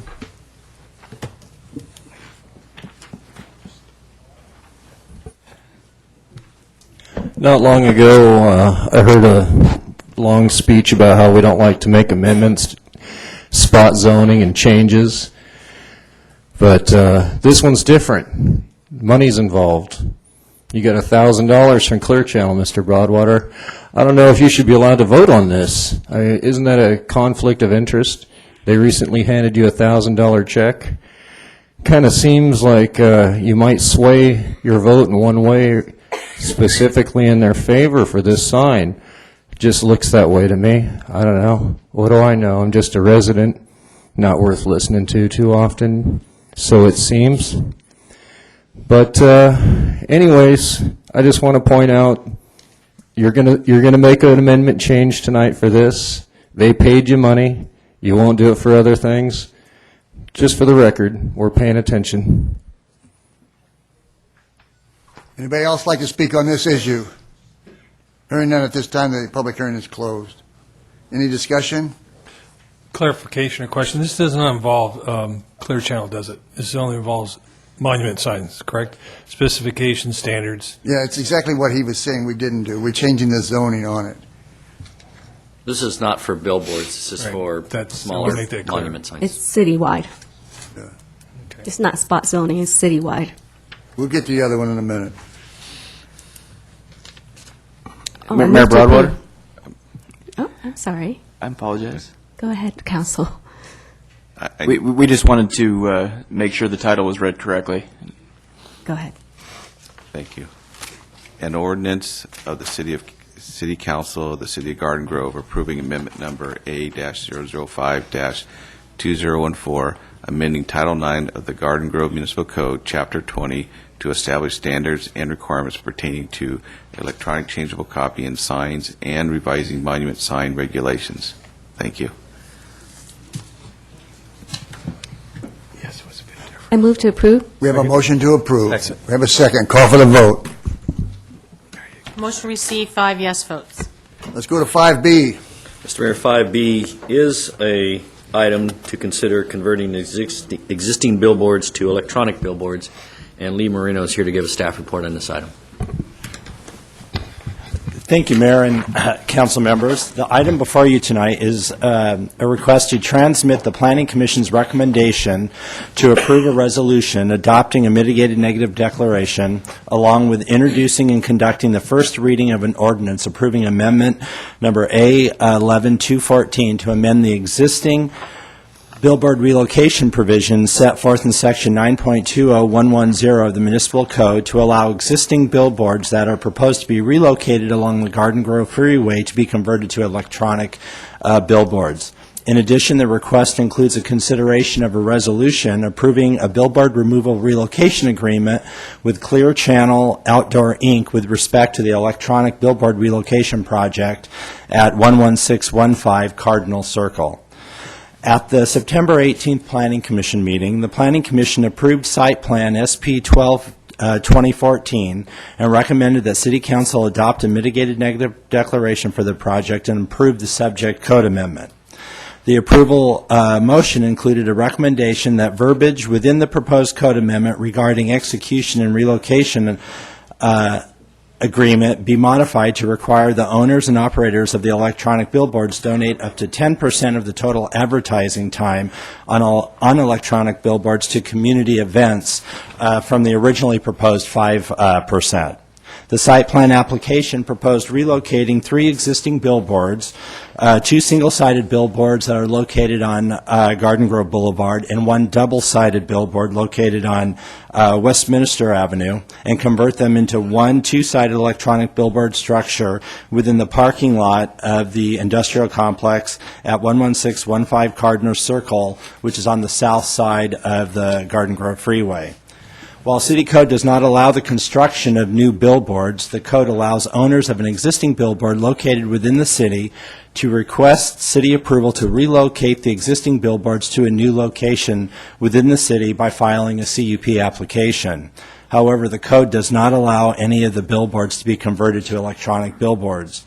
In order to facilitate the conversion of the static billboards to electronic billboards, the proposed code changes provide definitions and for electronic billboards, and as well as a definition for the Garden Grove Freeway corridor, provides clarification as to where the relocated converted billboards can be located along the freeway, requires the removal of static or vinyl billboards located elsewhere within the city, and spells out the number of existing billboard structures or faces to be relocated and removed in exchange for the conversion of relocated billboard structures to an electronic billboard. It also establishes distance requirements between electronic billboards and other billboards, as well as from residential zones, limits the intensity of light for the billboard face limits the size and square footage of electronic billboards, requires the applicant to enter into a billboard relocation and removal agreement with the city, and requires compliance with all state and federal law requirements. The proposed amendment is internally consistent with the goals, policy, and elements of the general plan. In regards to the proposed billboard removal relocation agreement, the proposed amendment requires the applicant, as a condition of approval of the site plan, to enter into the billboard relocation agreement with the city. Pursuant to city code, the agreement must at a minimum require the permanent removal of 2 existing billboard faces within the city for each new electronic billboard face erected or installed. Provides for mitigation by the owner of aesthetic and/or impacts caused by the electronic billboards, requires the owner to comply with any and all required mitigation measures, conditions of approval, and applicable provisions of the code, provides for payment by the owner of applicable fees and costs, requires the owner to indemnify the city, and per the Planning Commission's recommendation, requires the owners of the electronic billboard to donate up to 10% of the total advertising time for community events. The term of the proposed agreement that's before you tonight is 30 years, which can be extended by mutual agreement of both the applicant and the city. The billboard structure must be removed upon expiration of the term of the agreement or termination of the agreement for cause by the city. In consideration for the city's approval of the agreement to erect the billboard along the 22 freeway, Clear Channel is agreeing to permanently remove 3 other billboard structures with 4 faces that are located elsewhere in the city. They are agreeing to pay the city a $10,000 processing fee to reimburse the city for its cost in negotiating and preparing the agreement, and to pay the city an annual mitigation fee for each electronic face in the aggregate amount of approximately $1.5 million over a period of 30 years of the agreement to assist in mitigating the aesthetic, cultural, economic, and other impacts to the city. Before you tonight, there was a letter that was received from Caltrans, and the basic premise of the letter was to identify that Garden Grove Freeway is considered on their books as a landscape freeway, and they will be required to meet all the requirements of Caltrans for electronic billboards, as well as all state and federal laws. And within the ordinance and in the agreement, they both state that they do need to gain approval of Caltrans before the billboard is actually installed. And if they don't gain it, then they wouldn't be able to install the billboard. With that, it is recommended that City Council approve a resolution adopting a mitigated negative declaration, introduce and conduct the first reading of an ordinance approving Code Amendment A011-214 to read as follows: an ordinance of the City Council of the City of Garden Grove adopting a mitigated negative declaration and approving Amendment Number A-011-2014, a zoning text amendment to Section 9.20.110 of the Garden Grove Municipal Code to allow existing billboards that are proposed to be relocated along the Garden Grove 22 freeway corridor to be converted to electronic billboards. And finally, it is recommended that the City Council approve a resolution approving the billboard removal and relocation agreement with Clear Channel Outdoor Inc., and authorizing the city manager to execute and implement the agreement on behalf of the city. And that would conclude staff's report. Any questions for staff? Hearing none, at this time we will open up the public hearing. Anybody like to speak on this issue, please come forward.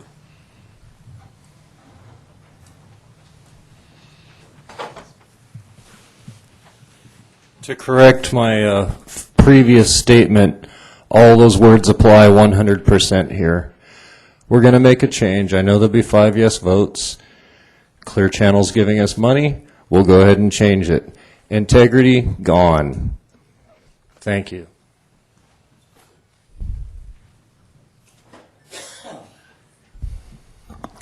Good evening, Mr. Mayor. My name is John Duong. I'm Vice President of Real Estate and Public Affairs for Clear Channel. Thank you for the opportunity to be before you tonight. Want to commend Mr. Fertel and his staff, Mr. Hill, Ms. Marino, Mr. Eggert, as well as Ms. Emery for their fine job in negotiating disagreement on the city's behalf. I think Mr. Marino has eloquently summarized the entire process. We're pleased to be a part of this community, an ongoing member of this community. We currently are the vendor for the bus shelters for the city of Garden Grove. But beyond that, in terms of the benefits of the removal as well as the economic portion of it, we continue to support from the PSA perspective, the Strawberry Festivals and any other events that may occur in the city that we can help promote. Above and beyond that, something that's unquantifiable is the message center signs that we have are applicable and used by the law enforcement community throughout the country, as well as locally here. And more importantly, when emergencies do occur, our signs are taken over by local law enforcement agencies as well as emergency services, and they're used by Amber Alerts as well to preempt any paid advertising we may have that are on the sign itself. I'll be pleased to answer any questions that you may have. Thank you again for the opportunity. Thank you very much. Anybody else like to speak on this issue? Okay, at this time, we will close the public hearing. I'd like to make a comment. Mr. McIntosh, Josh left us before I could get back to comment to some of the things he said. He said that I took $1,000 from the Clear something, what is it? Clear Channel. Clear Channel. That's true. I took $1,000 for my campaign, not for my pocketbook. And there's a huge difference there. The only way you're going to campaign in the city of Garden Grove is to have money. No other way it's going to happen.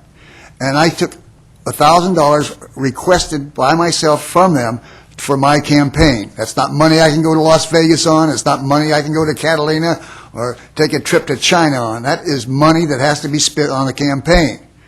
My opposition in this current campaign fails to mention that he took $15,000 from the fire department. I wonder why they gave him $15,000 to run a campaign, not to spend in his own pocket. I can tell you, I watch it like a dog. I mean, I make sure that that money is spent on campaign. And I'm sure that they're watching me. They're watching to make sure that my money is spent on a campaign.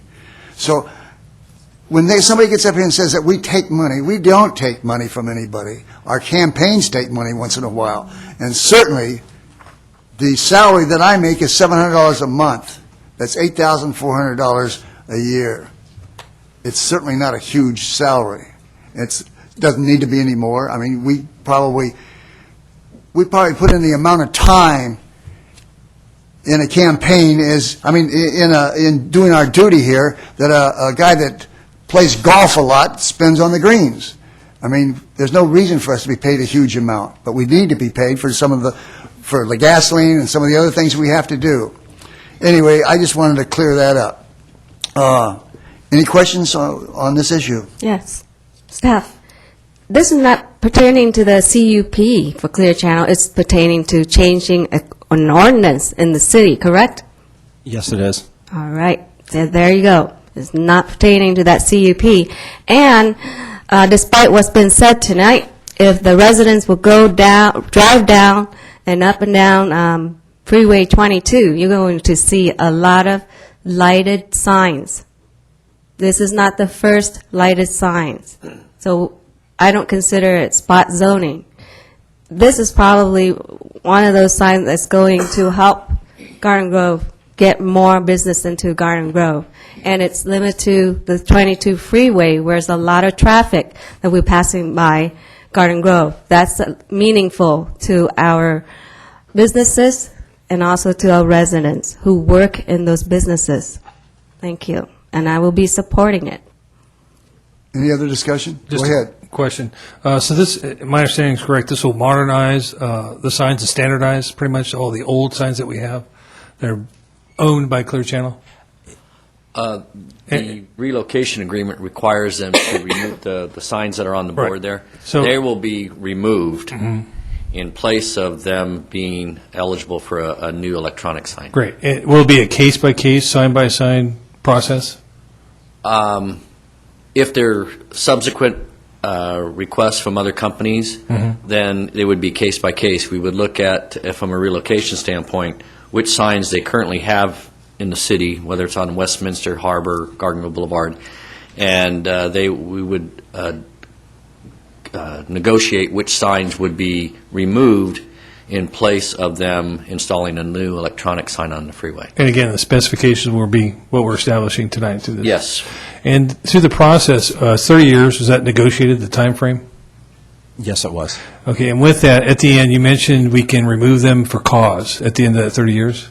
Yeah, so at the end of the 30 years, they would have to remove it unless they negotiated with the city for a longer time. And who knows there what is signs will that look like then, caveat yeah. in the code. Holographic signs, perhaps. Yeah. This modernizes. This is what we needed for a while, so I'm supportive of this measure.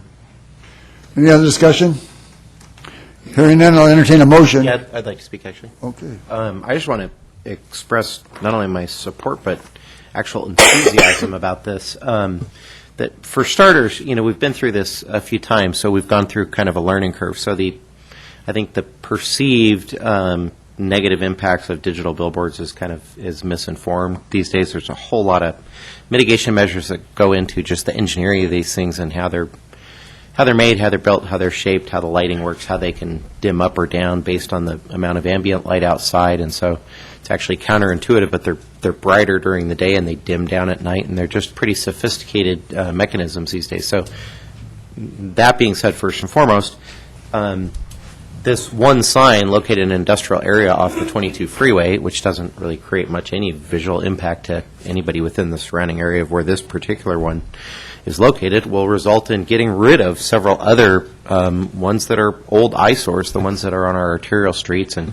down lower, the old static billboards. Those are ugly, and those have been there for a number of years, and those will go and be replaced by this. And in addition to all that, there's big money in these digital signs, and we recognize that, and we've actually leveraged that by getting them to agree to pay almost $1.6 million as a mitigation fee. So it would be money that the city would receive and could be applied towards maybe more arts, maybe more projects, maybe more things that improve aesthetics and just visual aesthetics around the community. So it's a wonderful gift to the people of Garden Grove to receive this money. There's direct benefit to the people of Garden Grove as a result of putting this sign up. So I'm all for it. So, Steve, how about more cyclovia? Sounds great to me. I'll talk about that in a minute. I'll entertain a motion. Move to approve. Second. Call for the vote. Motion received, 5 yes votes. Okay, let's go to 7 items for consideration. Mr. Mayor, item 7A is consideration of an ordinance addressing electronic cigarettes. And Maria Stipe is here to give a staff report on this item. Mr. Mayor and members of the City Council, the purpose of this report is for the City Council to conduct the first reading of and introduce an ordinance prohibiting the use of electronic cigarettes in all locations where the smoking of tobacco products is prohibited by state law. At its meeting of May 27, 2014, the City Council heard a presentation from staff regarding the regulation of electronic cigarettes and directed staff to prepare an ordinance prohibiting the use of electronic cigarettes in all areas where the smoking of tobacco is prohibited by state law. At the request of the City Council, an ordinance prohibiting the use of electronic cigarettes in all areas where the smoking of tobacco is prohibited by state law has been prepared.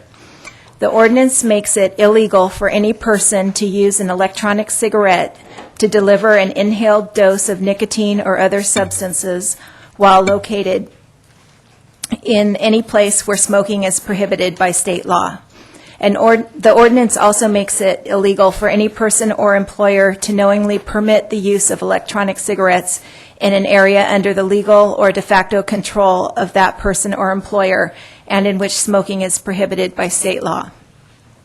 Areas in which smoking is prohibited by state law and thus in which the use of electronic cigarettes would also be prohibited pursuant to the ordinance include but are not limited to the following: in all enclosed places of employment, including lobbies, lounges, waiting areas, elevators, stairwells, and restrooms, inside public buildings, or in an outdoor area within 20 feet of a main exit, entrance, or operable window of a public building, within 25 feet of playgrounds or tot lot sandbox areas, and on the premises of a licensed daycare center or in a licensed family daycare home during the hours of operation as a family daycare home, and in those areas of the family daycare home where children are present. A person who violates the ordinance is subject to misdemeanor criminal prosecution and/or issuance of an administrative citation. It is recommended that the City Council conduct the first reading of and introduce the attached ordinance, an ordinance of the City Council of the City of Garden Grove amending Title VI of the Garden Grove Municipal Code to add Chapter 6.46 prohibiting the use of electronic cigarettes in all locations where the smoking of tobacco products is prohibited by state law. I'm now available to answer any questions you may have. Any questions for staff? Yeah. Go ahead. Have other cities done this? Like, are we sort of getting out in front of this thing, or is this something that a lot of other cities are doing, or where do we stand with that regard? The City of Seal Beach currently has regulations in place that prohibit smoking in all locations where tobacco products are currently prohibited. Also, the City of Laguna Hills has an ordinance on their agenda this evening that would do the same thing. It's essentially the same as what we're proposing tonight. There are also several other cities that have regulations in place that are where there are restrictions in just parks or beach areas, recreation areas. So there's kind of a hybrid. Councilmember Jones, just to supplement what Maria was saying, at last count, I think the last numbers I saw, more than 140 cities in California had adopted regulations restricting e-cigarettes in some form. Around here, in addition to the Orange County cities she mentioned, LA and Long Beach both adopted similar bans. New York, Chicago have done the same. So cities kind of all over the country, but in excess of 140 in California. Do we know if there's any kind of health concern about being around this? Like secondhand smoke we know is bad, but is secondhand vapor smoke in any way expose people in the area to, inhaling chemicals, whatever, that they wouldn't be exposed to otherwise? Yeah, there are carcinogens that have been identified in the vapor, but it's not, the electronic cigarettes aren't currently regulated by the FDA. It's going to be at least a year probably before they're fully regulated. But there are known to be carcinogens in the products. Any further discussion? I'll make the motion on this because I'm the one that brought it forward. I don't think I want to be vaporized in a restaurant when I'm eating. This isn't a public hearing. So anyway, I'll make the motion. I'd entertain it for a second. Second. Call for the vote. Oh, you want to speak? No, so I was saying. Well, I just want to share my thoughts. I think it's the medical issues are still out, but I think moving forward, most of it, people, I don't know what they call them, vapor users, are considerate. Some aren't. We had a business. I've been approached by businesses saying, "Could you help us out?" We don't, and restaurants in particular. And it just makes sense if you're in an enclosed area, public area, you treat it as tobacco. I think if it is, they do find medical harm or cause. We're ahead of that. So if we ban it now, we're doing the public health side of this issue a service in preventing it. So I just think it's the right thing to do at the right time. And I especially like the part about not being around kids and playgrounds and such. So, but mostly for business sake. In that environment, in that setting, and elevators and every enclosed space, I think it's just good to have that ban in place until we know the scientific facts about it. So for that reason, I'm supportive of this measure. Anything else? Call for the vote. Motion received, 5 yes votes. Matters from mayor and city council members. Mr. Baird. Well, I think Councilmember Jones, happy birthday. And then congratulations to you. You should feel pretty good now with the Open Streets event. That was your idea, and they've received the kudos and compliments for their success. So that'd be the staff and all the people involved, the city manager down, Kim Hoy and all her people. So everybody involved with the Open Streets, a great event, great start, great beginning. I see it growing throughout the years, and it's just a wonderful event, and that'll be the next, I guess, festival or event known for Garden Grove. I see it someday rivaling the Strawberry Festival. It was very popular. I really enjoyed it. I liked seeing all the citizens out there, and I liked all the support that it gathered. So it was a great thing, and more to come, I foresee. And thank you, Steve, for coming along with that idea. Thank you. I think this is a really good week for Councilmember Jones. First of all, it's his birthday. Happy birthday. And the event on Main Street was, I could describe it like an Academy event. This is an Academy Award-winning event in the city of Garden Grove. So first off, I'm going to thank all the people involved, which are the staff, who really did a good job in organizing the crowd, the police department, in organizing the traffic flow. They were all out there making sure everyone was safe. Thank you to the police department. And last but not least, Councilmember Jones. It takes a lot of work to get all the I say, special treat. I think people with children will know special treat, and Councilman Jones usually does that when he's involved in a project. And his special treat was he brought us an artist and also a very famous football star, and I can't remember his last name. It's so long. Can you help me? Marinovich. That's right. Todd Marinovich. He's a really famous guy. And he painted the side of the Gem Theater. So if you have a chance to go by the Gem Theater, it's a very beautiful and positive painting. It reflects our city, how positive it is, and how innocent it is, and how refreshing it is. And Councilmember Jones not only brought us that treat, but he also probably had to work day and night trying to convince OCTA to give us that grant. Did that grant come from OCTA? $150,000 a year for the next 3 years? No, that's the county. Different. I'll address that. Yeah. Yeah. See, but yeah. OCTA did give us some money. Permission to do the bike path on the right of way, which they. Wow. See, yeah, so many treats coming from Councilmember Jones, and the $450,000 next 3 years. That's a lot of money. And I was telling Mr. Dupre about it, since he has such a good cause for biking in the city of Garden Grove. Everybody turned out, and I really loved it. And I want to thank everybody involved. I feel so proud to be part of Garden Grove in that event. I hope next year we'll draw more people, and especially tourists, to join our event. And remember to buy in Garden Grove. And Halloween is coming up, but I'll talk about that next meeting. Thank you. Well, Steve, I think both Chris and Dina had already said everything that I wanted to say. Great job, brother, on the open streets. I had a great time with my wife and the tandem bike.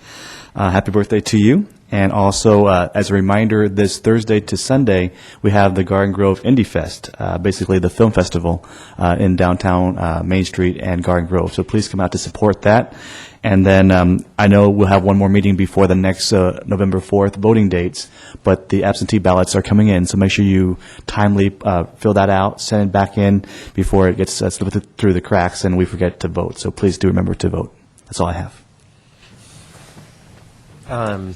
Thanks, everyone. So I could not be much more thrilled about how the Open Streets event went off for a first-time new event for a city and all that went into it. Although I'm my own worst critic and I'm sensitive to some of the complaints we're getting now. So we learned a lot in doing this the first year. I was concerned heading into it that whether people would show up, and as it turns out, we estimate 10,000 people in attendance on a very first year of this event, which is fabulous. So the complaints we're getting have to do with the negative impacts, or businesses that were affected by traffic congestion and people that were inconvenienced by that sort of thing. So we need to think through the logistics a little better. We need to, assuming we do this again, we need to think through ways that we're not negatively affecting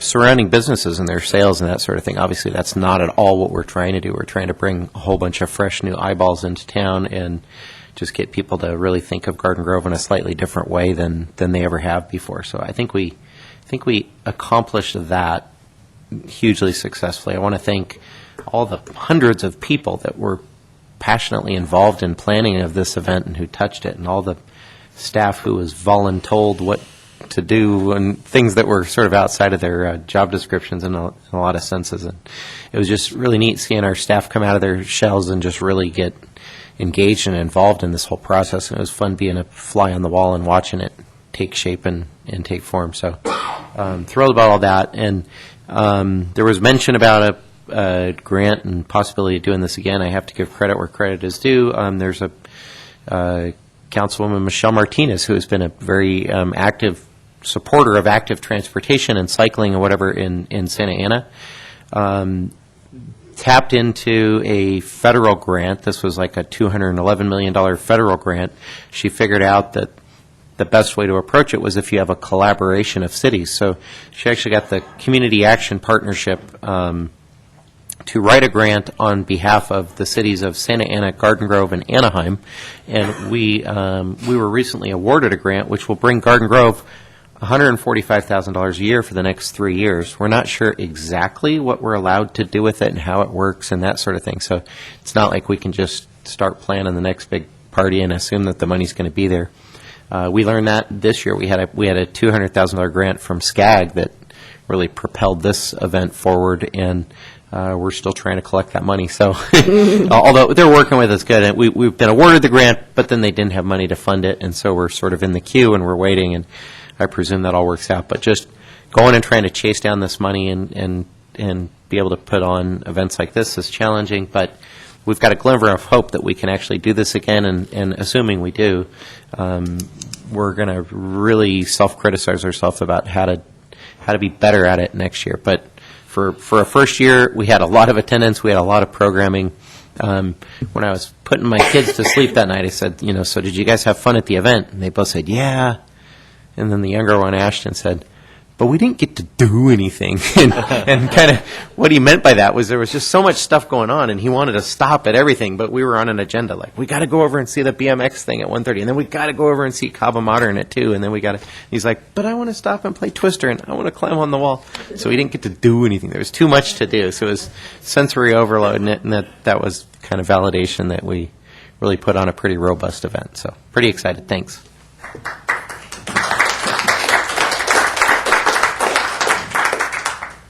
I will not take any credit for that event.